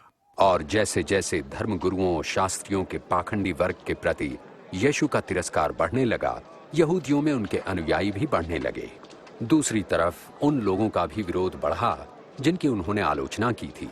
प्रभु यीशु ने मंदिर में एक निर्धन विधवा को 2 तांबे के सिक्के डालते देखा। ज्यादा नहीं दे सकती? मैं कहता हूं, इस निर्धन विधवा ने सबसे ज्यादा दान दिया है, क्योंकि दूसरों ने अपने बहुत से धन में से थोड़ा सा दिया है, परंतु इसने गरीब होते हुए भी अपनी सारी जीविका और पूंजी दे दी। हमें बताइए, आपको ऐसा कहने का क्या अधिकार है? किसने दिया आपको यह अधिकार? अब मैं तुमसे एक प्रश्न पूछता हूं, यूहन्ना को बपतिस्मा देने का अधिकार परमेश्वर से मिला था या मनुष्य से?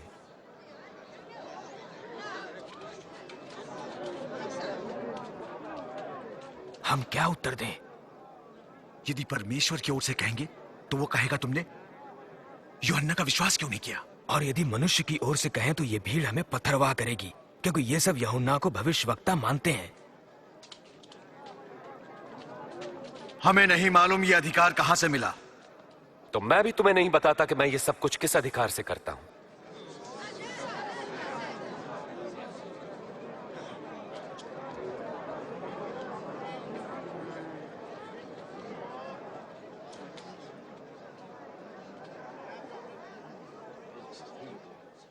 एक बार एक मनुष्य ने अंगूर की बारी लगाई, उसे ठेके पे देकर लंबे समय के लिए कहीं चला गया। जब अंगूरों को इकट्ठा करने का समय आया तो उसने अपने एक दास को भेजा कि फसल में उसका हिस्सा उसे मिल सके, परंतु ठेकेदारों ने उसे पीटकर खाली हाथ भगा दिया। तब उसने दूसरे दास को भेजा, पर ठेकेदारों ने उसे भी पीटा और अपमानित करके उसे भी खाली हाथ लौटा दिया। तब उसने तीसरे दास को भेजा, किंतु ठेकेदारों ने उसे मार पीट के बाग के बाहर धकेल दिया। तब अंगूर बारी के मालिक ने अपने मन में सोचा, अब मैं क्या करूं? अब मैं अपने प्रिय पुत्र को भेजूंगा, अवश्य ही वे उसका आदर करेंगे। परंतु ठेकेदारों ने उसे आते देखकर आपस में कहा, यह तो मालिक का पुत्र है, उसे मार डालें तो यह जायदाद हमारी हो जाएगी। हमें और बताएं। उन्होंने उसे बारी के बाहर निकाला और मार डाला। अब देखो मालिक उन ठेकेदारों के साथ क्या करेगा। वो आकर उनको मारेगा और अंगूर की बारी दूसरे को दे देगा। तो इस वचन का क्या अभिप्राय है? जिस पत्थर को राजमिस्त्रियों ने निकम्मा जान नकार दिया, वही पत्थर सबसे श्रेष्ठ सिद्ध हुआ।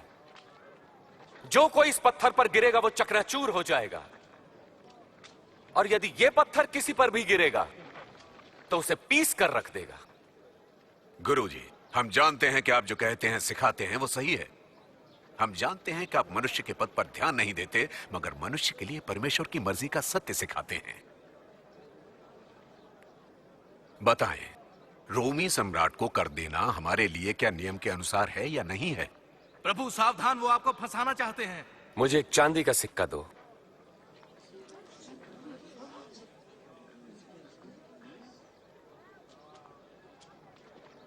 इस पर किसका चित्र और नाम अंकित है? राजा का।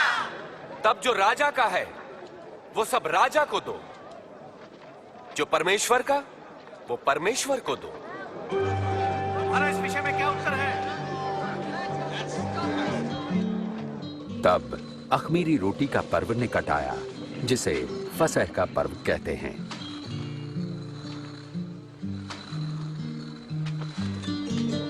और प्रभु यीशु ने शिमोन पतरस और यूहन्ना को फसह का भोजन तैयार करने पहले ही भेज दिया।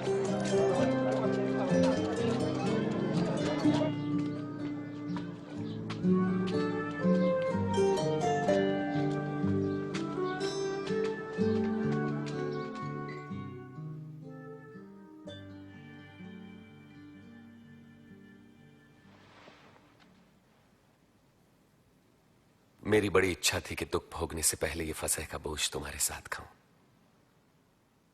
मैं तुमसे कहता हूं, परमेश्वर के राज्य में इसका उद्देश्य पूरा न होने तक मैं इसे नहीं खाऊंगा।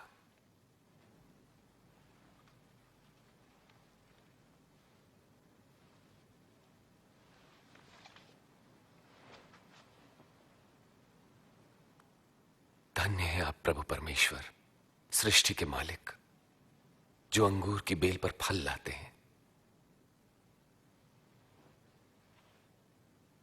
इसे लो और आपस में बांट लो। मैं तुमसे कहता हूं कि जब तक परमेश्वर का राज्य ना आ जाए मैं अंगूर का रस नहीं पीऊंगा।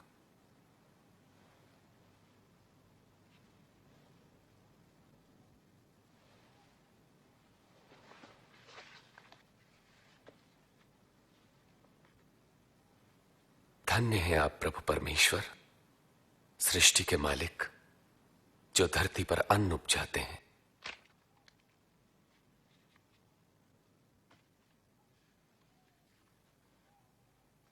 यह मेरी देह है जो तुम्हारे लिए दी जाती है। मेरी याद में ऐसा ही किया करो।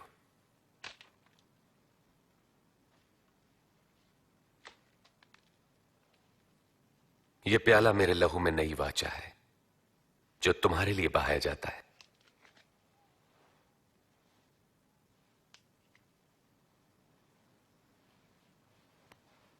पर देखो, मुझे पकड़वाने वाला मेरे साथ इसी में इस पर है। मेरी मृत्यु तो निश्चित है जैसा कि परमेश्वर ने ठहराया है, पर अफसोस उस पर जो मुझे पकड़वाए। ये नहीं हो सकता, असंभव। कौन है वो धोखेबाज प्रभु?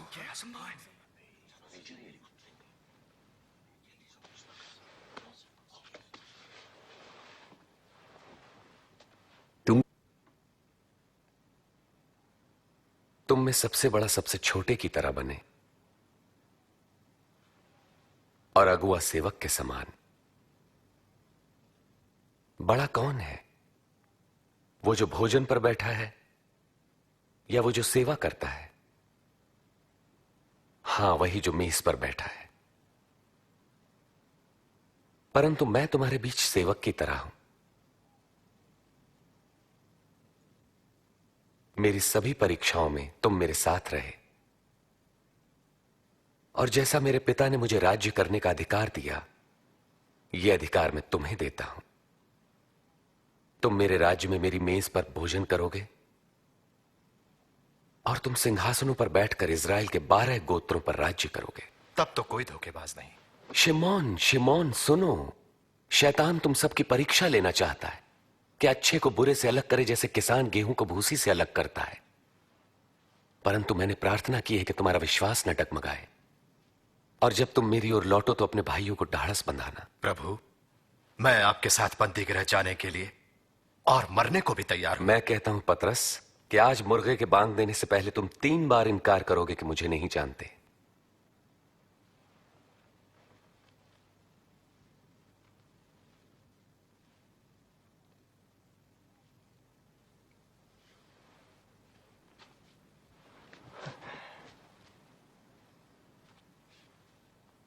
मैंने तुम्हें बिना बटुए, झोली और जूते के भेजा तो कोई कमी हुई? नहीं, कोई कमी नहीं। अब जिसके पास बटुआ या झोला हो वो उसे ले ले, और जिसके पास तलवार ना हो वो अपने कपड़े बेचकर खरीद ले। मैं कहता हूं, धर्मशास्त्र में लिखा है वो अपराधियों में गिना जाएगा, और मेरे विषय में लिखा सब पूरा हो रहा है। देखिए, यहां तो तलवारें हैं प्रभु।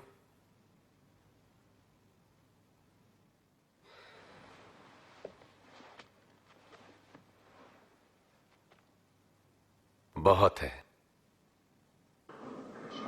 और प्रभु यीशु से छुटकारा पाने के लिए धर्म गुरुओं की एक सभा हुई। तब शैतान यहूदा इस्करियोती में समा गया, जो 12 शिष्यों में से एक था। उसने धार्मिक गुरुओं के साथ मिलकर प्रभु यीशु को पकड़वाने का षड्यंत्र रचा। प्रभु यीशु प्रार्थना करने यरूशलेम से जैतून के पहाड़ पर गए।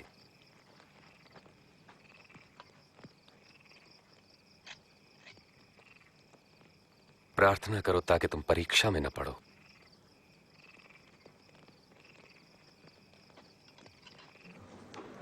यहूदा इस्करियोती ने केवल 30 चांदी के सिक्कों के लिए प्रभु यीशु से विश्वासघात किया।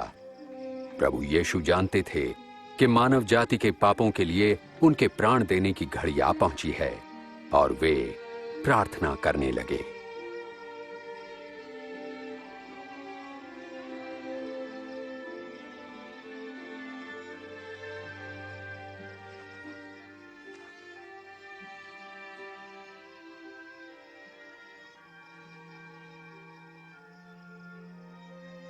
हे पिता, अगर आप चाहें तो ये प्याला मेरे पास से हटा लें,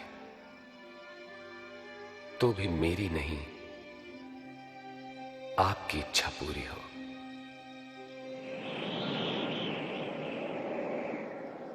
और प्रभु यीशु को सामर्थ्य देने के लिए एक स्वर्गदूत प्रकट हुआ, और उनका पसीना लहू की बड़ी बड़ी बूंदें बनकर भूमि पर गिर रहा था।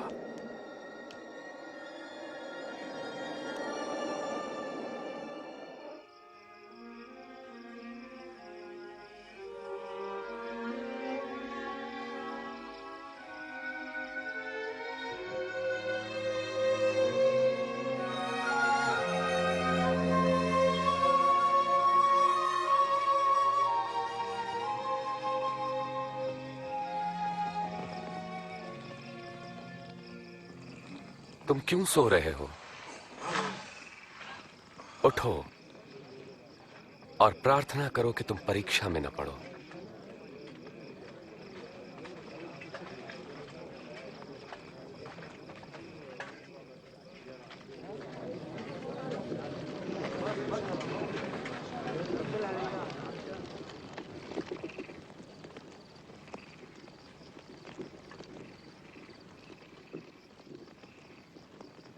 यहूदा,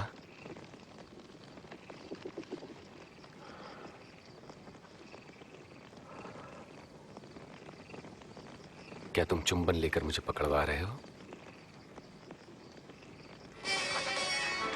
प्रभु, क्या इसे तलवार से मार दें?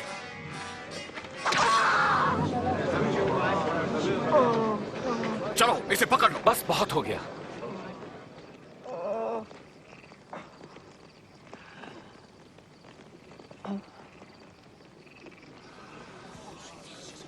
चमत्कार। मुझे डाकू समझकर तुम तलवारें और लाठियां लेकर आए हो। मैं मंदिर में हर दिन तुम्हारे साथ था, तब तुमने मुझे नहीं पकड़ा। ये तुम्हारे सक्रिय होने की घड़ी है, जबकि अंधकार का साम्राज्य है।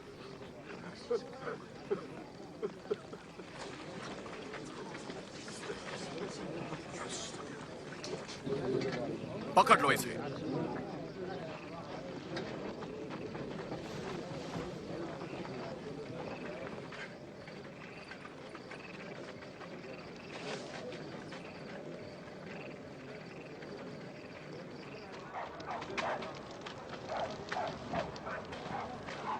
इस पे निगरानी रखो। तब सिपाही उन्हें पकड़कर आंगन में लाए और यहूदियों का राजा कहकर उनका ठट्टा करने लगे। अरे राजा के कपड़े तो देखो। बता अब क्या होने वाला है? क्या तू हमें बचाएगा ओ महाराज? क्या तू बचाएगा? ये मनुष्य भी यीशु के साथ था? बहन, मैं तो उसे जानता तक नहीं। मैंने दोनों को साथ देखा है।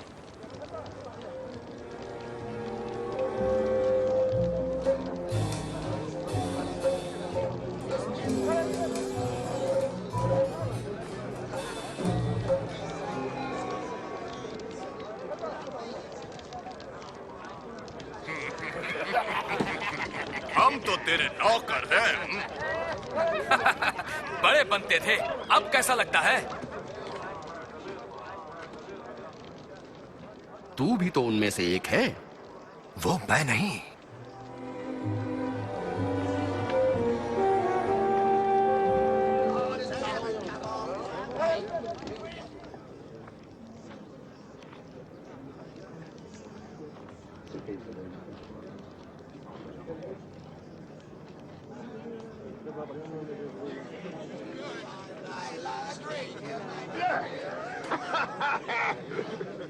इसमें कोई शक नहीं कि ये मनुष्य यीशु के साथ था, क्योंकि ये भी गलील से ही है। अरे होगा। पता नहीं तुम किसके बारे में बात कर रहे हो।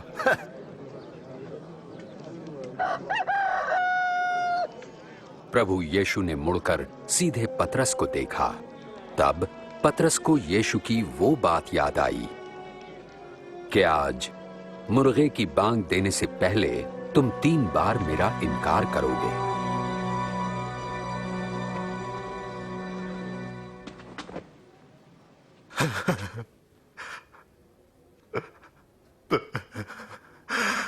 प्रभु जी, हम विनती करते हैं कि आप अपनी महानता के अनुसार हम पर दया करें। प्रभु, जब हमारे पूर्वजों ने आपका विरोध किया तब आप उनसे क्रोधित थे, फिर भी उनका नाश नहीं किया, परंतु क्षमा किया। आपने अपने प्रेम, वाचा तथा विश्वास योग्यता के कारण उन्हें क्षमा कर दिया।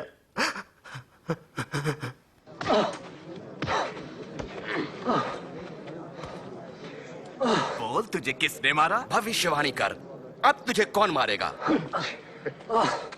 बस करो, ये सब बंद करो। इसे सभा के सामने ले आओ। चल।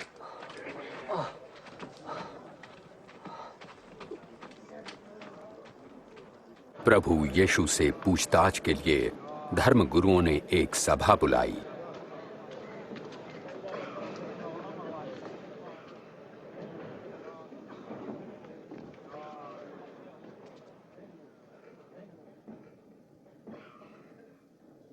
हमें बता, क्या तू ही मसीह है? यदि मैं बताऊंगा तो तुम विश्वास न करोगे। यदि मैं तुमसे प्रश्न पूछूं तब तुम उत्तर न दे सकोगे।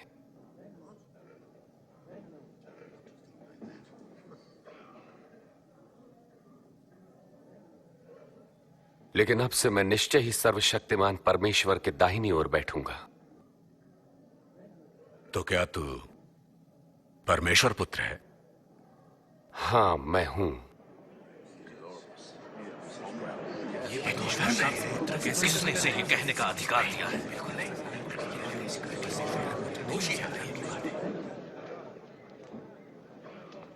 हमने खुद अपने कानों से सुना कि इसने क्या कहा।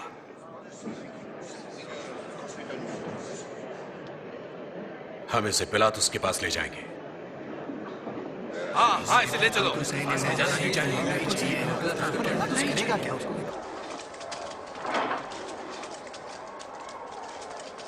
चलो।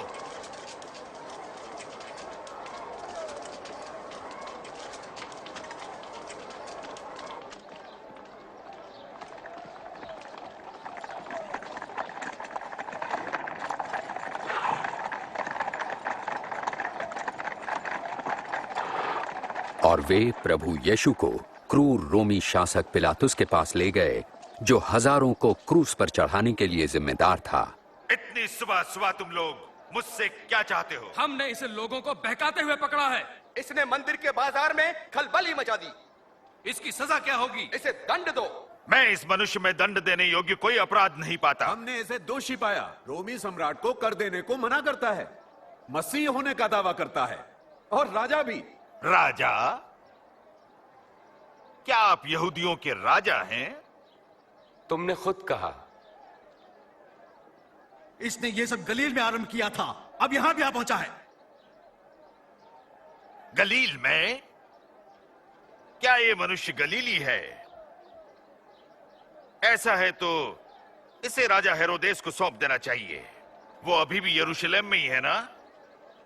इसे वहां ले जाओ।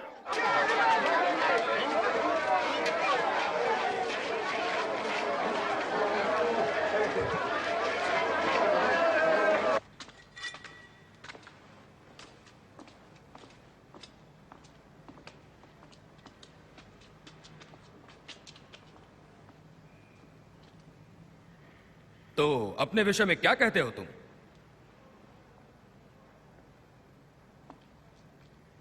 वे कौन है जिन्हें तुम अपना शिष्य कहते हो?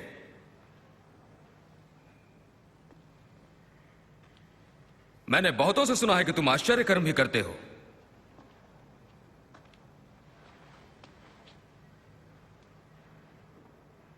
फिर मेरे लिए भी कुछ करो। महाराज, ये सभी लोगों को बहका रहा है और अपने आप को राजा कहता है। ये मनुष्य राजा?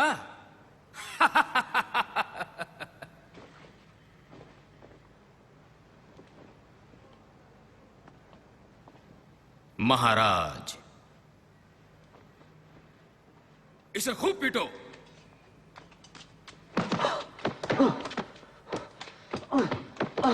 ले जाओ इसे पिलातुस के पास, ये उसी के प्रांत का है।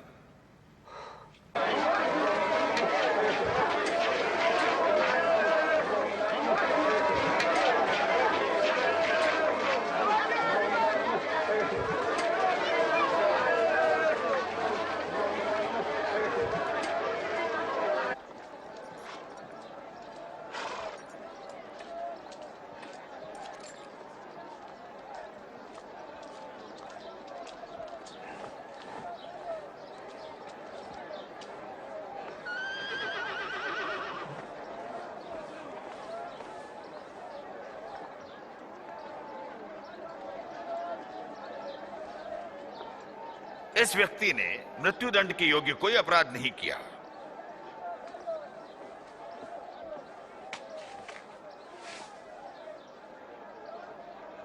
तो मैं इसे कोड़े लगवाकर छोड़े देता हूं। इस त्योहार के समय हमारे लिए आप एक आदमी को छोड़ने का अधिकार रखते हैं। हमारे लिए छोड़ दे। ठीक है, बराबर। और इस मनुष्य को दंड दे। हाँ, हमें बरअब्बा चाहिए। इसे क्रूस पर चढ़ाओ। हाँ, इसे क्रूस पर चढ़ाओ। तुम इसे कोड़े लगाओ।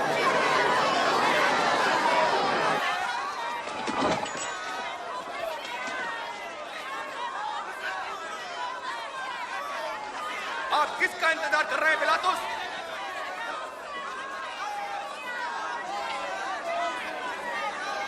ये यीशु है।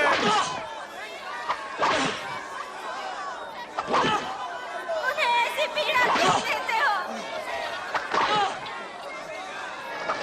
इन्हें छोड़ दो, ये मसीह हैं।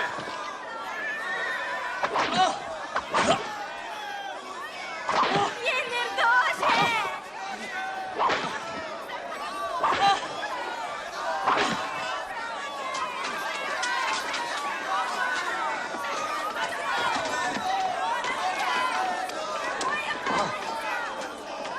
इसे उठाओ। वो जोर जोर से चिल्ला रहे थे कि यीशु को क्रूस पर चढ़ाया जाए, तो पिलातुस ने यीशु को मृत्युदंड दिया। बदले में हत्या और दंगे के लिए बंदी बरअब्बा को रिहा कर दिया गया और क्रूस पर चढ़ाने के लिए यीशु को उनके हवाले कर दिया।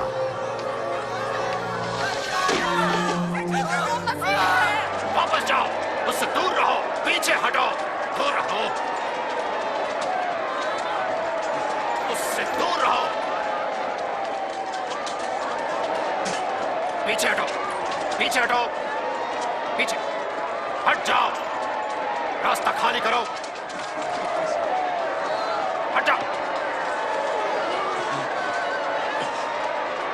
रास्ते में से हट जाओ, नहीं जाओ, उठो, उठ जाओ।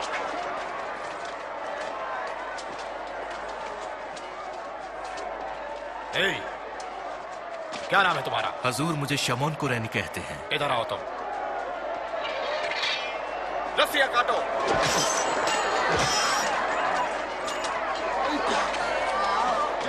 तुम उसे उठाओ, अब आगे चलो। हटो, पीछे हटो, छोड़ो उसे।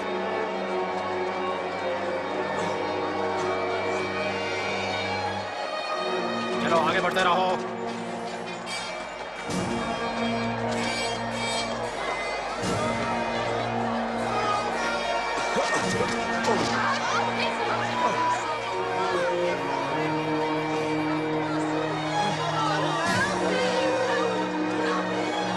हटो, पीछे हटो।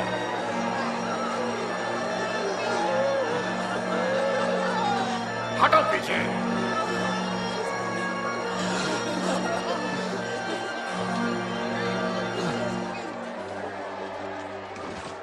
हम आपके लिए रोते हैं प्रभु जी, इसे पीजिए प्रभु जी। पी लीजिए प्रभु जी।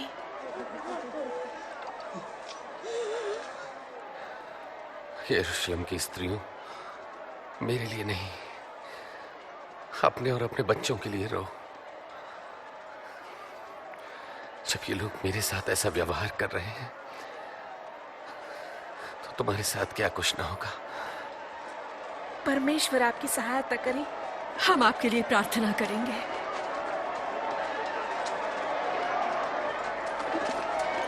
चलो, यहां खड़े रहो, चलते रहो, जल्दी जल्दी। अब तुम जाओ, चलते रहो, आगे बढ़ो, जल्दी से, जल्दी से। अब तुम चलो, चलो, अब तुम आगे बढ़ो, जल्दी।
अपना काम करते रहो।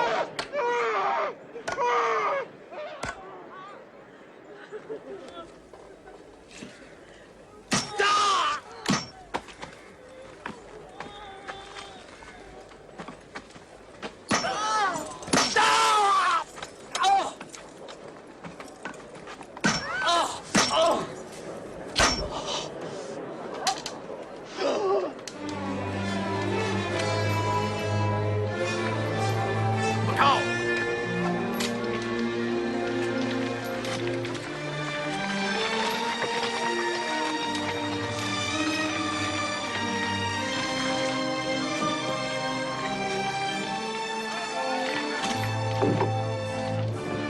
दो खुदागण।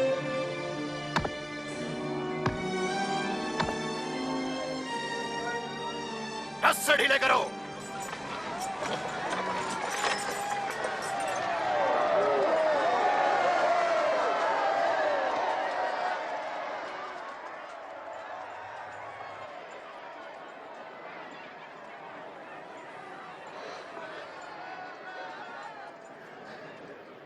हे पिता, इन्हें क्षमा कर। ये नहीं जानते कि क्या करते हैं।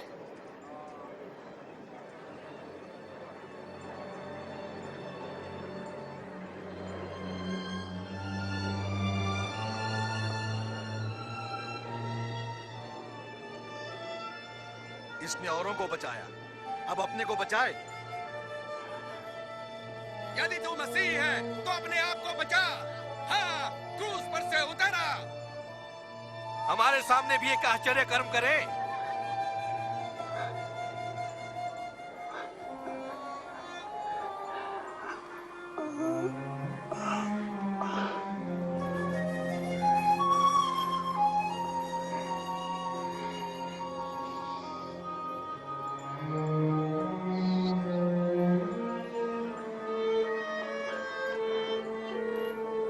और यीशु को क्रूस पर दो चोरों के बीच लटकाया गया। इस प्रकार परमेश्वर के भविष्यवक्ताओं द्वारा सैकड़ों वर्ष पूर्व की गई भविष्यवाणी पूरी हुई। ये कपड़ा किसी मामूली आदमी का नहीं। रहने दो, नहीं इसे मत फाड़ो। मैं बताता हूँ इसका क्या करें। चलो पर्चियां डालें। अच्छा, पर्ची डाल के देखते हैं। ये मेरा नंबर तो क्या है? देखो तो नंबर तो अरे तुझे मिल गया। अब तू इसका क्या करेगा?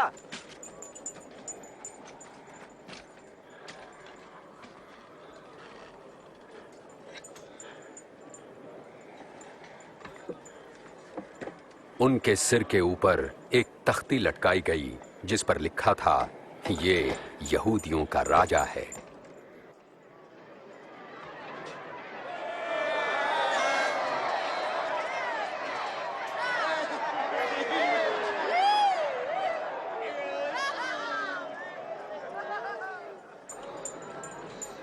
यदि तू यहूदियों का राजा है तो बचा ले अपने आप को।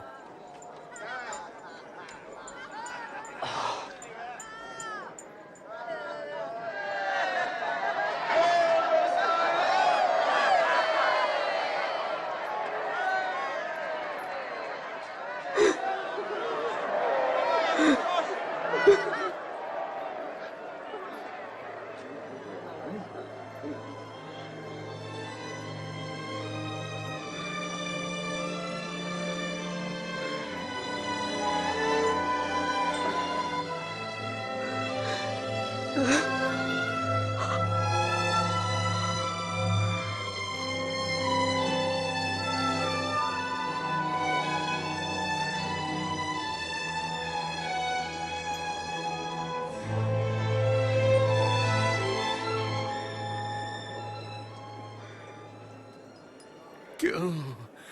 तू तो मसीह है ना? फिर हमें और अपने आप को बचा ले। क्या तुम परमेश्वर से नहीं डरते?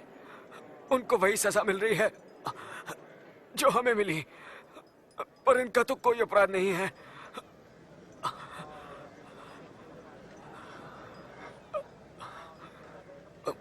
मुझे याद रखना यीशु जी, जब आप अपने राज्य में आएंगे। मैं वचन देता हूं कि तुम आज ही स्वर्ग में होगे मेरे साथ।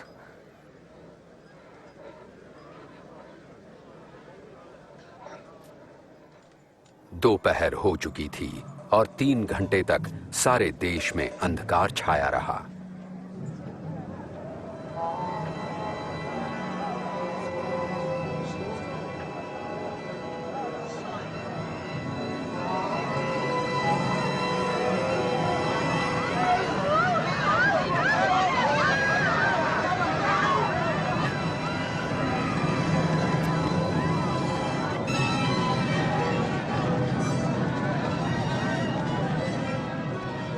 मंदिर का पर्दा ऊपर से लेकर नीचे तक फट गया।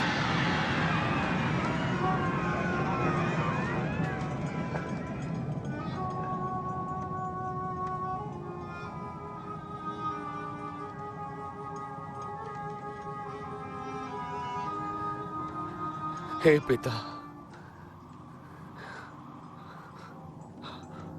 आपके हाथों में मैं अपनी आत्मा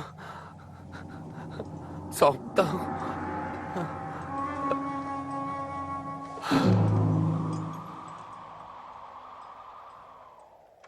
सैनिकों के सूबेदार ने यह देखकर परमेश्वर की बड़ाई करते हुए कहा, परमेश्वर की महिमा हो। निश्चय ही ये एक धर्मी मनुष्य थे।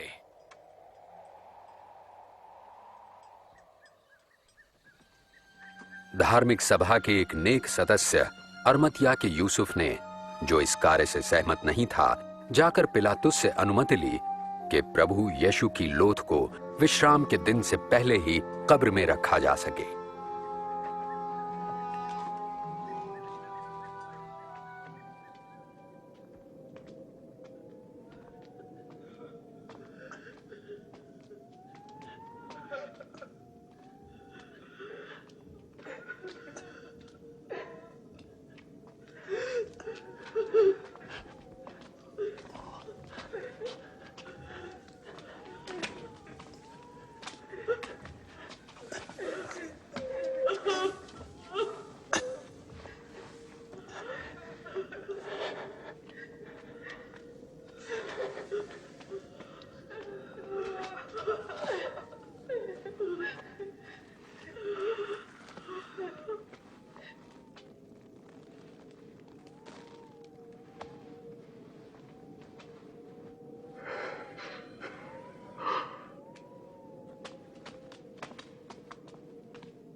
क्षमा कीजिए, हम प्रभु की लोथ के पीछे पीछे आ रहे थे। आप सभी आ सकते हैं, मगर चलें, विश्राम दिन शुरू होने वाला है।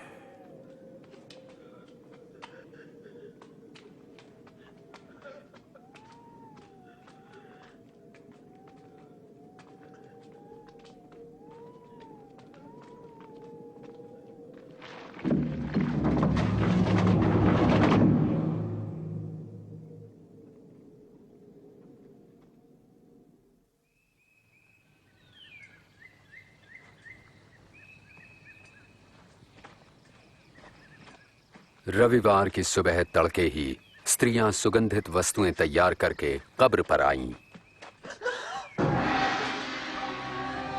उन्होंने कब्र से पत्थर को लुढ़का हुआ पाया और जब वे अंदर गईं, तो प्रभु यीशु की लोथ वहां नहीं थी।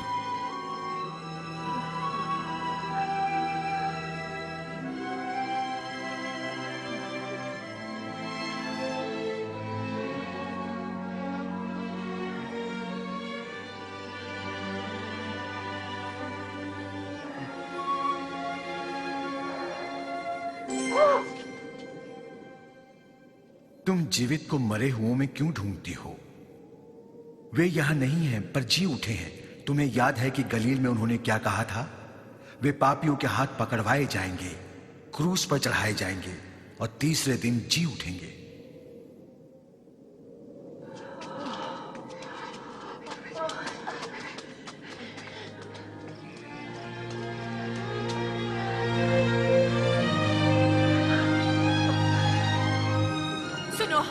कब्र का पत्थर लुढ़का हुआ था। हम अंदर गए, पर हमारे प्रभु का शव वहां नहीं है। क्या प्रभु का शव नहीं है? और दो मनुष्य हमें दिखे, स्वर्गदूत चमकते सूर्य समान, और हमसे ये कहा, तुम जीवित को मृतकों में क्यों ढूंढते हो? ये सच है। विश्वास कीजिए, विश्वास कीजिए। हमने उनको देखा, आप भी जाकर देखें, कब्र खाली है, प्रभु वहां नहीं है। पतरस, आप हमारा विश्वास करें।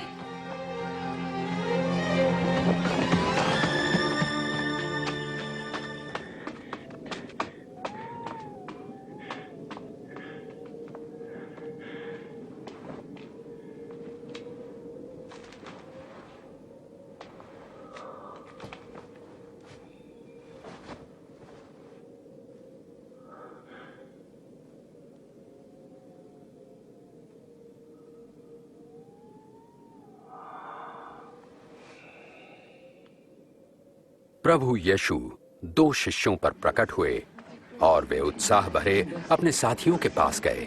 प्रभु सच में जी उठे हैं। वे पतरस को दिखाई दिए। हम जब रास्ते में थे उन्हें नहीं पहचान सके, पर रोटी तोड़ने पर ही हमने उन्हें पहचाना। इम्माउस में वे वहां कैसे पहुंच गए?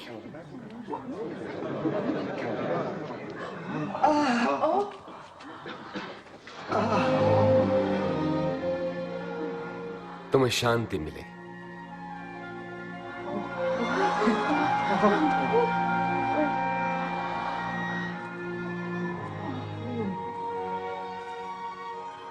तुम क्यों इतने चिंतित हो? तुम्हारे मन में शंका क्यों उठ रही है? देखो मेरे हाथ और मेरे पांव और जान लो कि ये मैं ही हूं। मुझे छुओ तो पहचान लोगे, क्योंकि आत्मा के हड्डी और मांस नहीं होता जैसा मुझ में देखते हो। मैं यही बातें तो करता था जब तुम्हारे साथ था कि मेरे विषय में मूसा की व्यवस्था, भविष्यवक्ता के लेखों और भजन संहिता में लिखा सब पूरा होना था। यही तो लिखा है कि मसीह को दुख उठाना और तीसरे दिन मृतकों में से जी उठना है। उनके नाम से पश्चाताप और पाप क्षमा का संदेश यरूशलेम से लेकर सारे संसार में प्रचारित किया जाएगा। तुम इन सब बातों के साक्षी हो और मैं स्वयं अपने पिता का वचन तुम्हारे लिए पूरा करूंगा। स्वर्ग से सामर्थ्य पाने तक यरूशलेम में ही प्रतीक्षा करते रहना।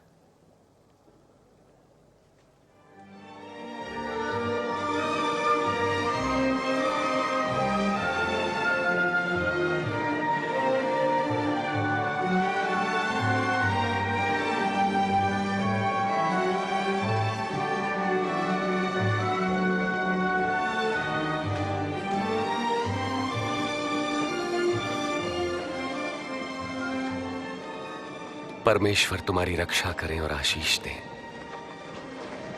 स्वर्ग और पृथ्वी का सारा अधिकार मुझे दिया गया है, इसलिए जाकर सब जातियों के लोगों को शिष्य बनाओ और उन्हें पिता, पुत्र और पवित्र आत्मा के नाम से बपतिस्मा दो और उन्हें सब बातें जो मैंने तुम्हें आज्ञा दी हैं मानना सिखाओ। और देखो मैं जगत के अंत तक सदैव तुम्हारे साथ हूं। आमीन।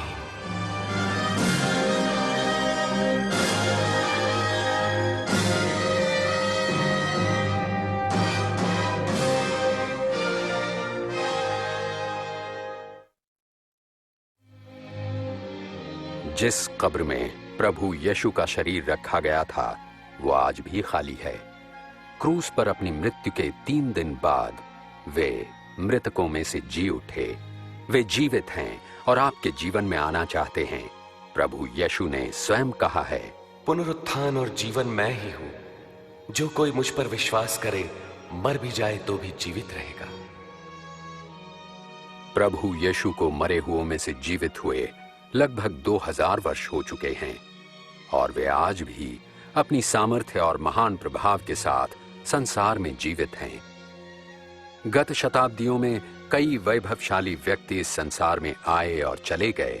शासक, विद्वान, वैज्ञानिक, दार्शनिक और बहुत से धर्मज्ञानी आए और चले गए, परंतु यीशु आज भी जीवित हैं। वो संसार के इतिहास में सबसे अद्वितीय व्यक्ति हैं। उनका जन्म अद्भुत था। धर्मशास्त्र बताता है कि उनका जन्म मरियम नाम की कुंवारी कन्या से हुआ था। यीशु का जीवन अनूठा था। उनका जीवन दिव्य शक्तियों को दर्शाता था। उन्होंने पाप रहित पवित्र जीवन व्यतीत किया और ऐसे महान आश्चर्य कर्म किए जो कोई कभी नहीं कर सकता। उनका संदेश अनोखा था। जो प्रभु यीशु को व्यक्तिगत रूप से अपना मुक्तिदाता और प्रभु स्वीकार करते हैं, प्रभु यीशु उन्हें प्रेम, क्षमा और जीवन का नया मार्ग प्रदान करते हैं। जहां कहीं भी उनका संदेश पहुंचा है वहां लोगों को एक नया जीवन, नई आशा और जीने का एक नया उद्देश्य प्राप्त हुआ है। क्रूस पर उनकी मृत्यु अनोखी थी। 2000 वर्ष पूर्व इस भूमंडल के परमेश्वर ने अपने इकलौते पुत्र यीशु मसीह को मानव जाति के पाप के लिए बलिदान हेतु भेजा। उन्होंने आपके लिए अपने प्राण दिए। उनका जी उठना अनोखा था। उनकी मृत्यु के 3 दिन पश्चात इतिहास की सबसे अद्भुत घटना घटी। यीशु मृतकों में से जी उठे। उनका जन्म, उनका जीवन, उनकी मृत्यु और उनका पुनरुत्थान, ये सभी प्रमाणित करते हैं कि प्रभु यीशु अपने दावे के अनुसार वास्तव में मनुष्य जाति के उद्धारकर्ता और परमेश्वर के पुत्र हैं। यही यीशु ख्रिस्त आज भी जीवित हैं। वे चाहते हैं कि आपके जीवन में आएं, आपके पाप क्षमा करें और आपको भरपूर जीवन जीने की सामर्थ्य दें। उनके वचनों पर ध्यान दें।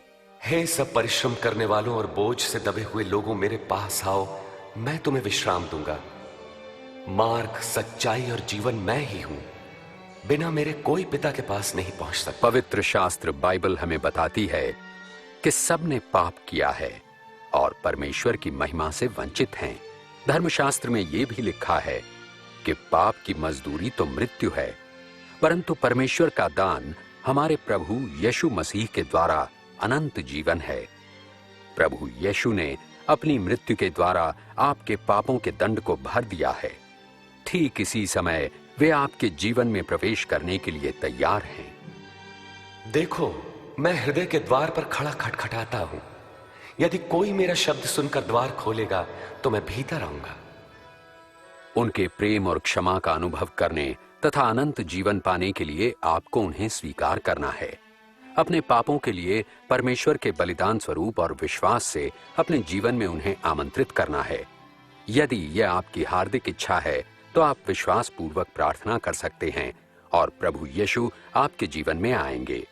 प्रस्तावित प्रार्थना इस प्रकार है: प्रभु यीशु, मुझे आपकी आवश्यकता है। मेरे लिए क्रूस पर प्राण देने के लिए धन्यवाद। मैं अपने जीवन का द्वार खोलकर आपको अपना प्रभु और उद्धारकर्ता स्वीकार करता हूं।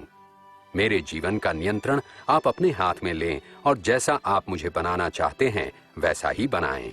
आमीन। यदि ये प्रार्थना आपके हृदय की इच्छा को प्रकट करती है तो जहां कहीं भी आप हैं, इस प्रार्थना को मेरे पीछे दोहराएं। मैं इसे एक एक वाक्य करके बोलूंगा। प्रभु यीशु, मुझे आपकी आवश्यकता है। मेरे लिए क्रूस पर प्राण देने के लिए आपका धन्यवाद। मैं अपने जीवन का द्वार खोलकर आपको अपना प्रभु और उद्धारकर्ता स्वीकार करता हूं। मेरे जीवन का नियंत्रण आप अपने हाथ में लें और जैसा मनुष्य आप मुझे बनाना चाहते हैं वैसा ही बनाएं। आमीन। यदि आपने विश्वास की ये प्रार्थना की है और प्रभु यीशु को अपने जीवन में आने का निमंत्रण दिया है तो निस्संदेह विश्वास कीजिए कि अपने वचनानुसार वे आपके जीवन में आ गए हैं। आप ये भी विश्वास कर सकते हैं कि आपके सारे पाप क्षमा हो गए हैं। आप परमेश्वर की संतान बन गए हैं और आपको अनंत जीवन मिल गया है।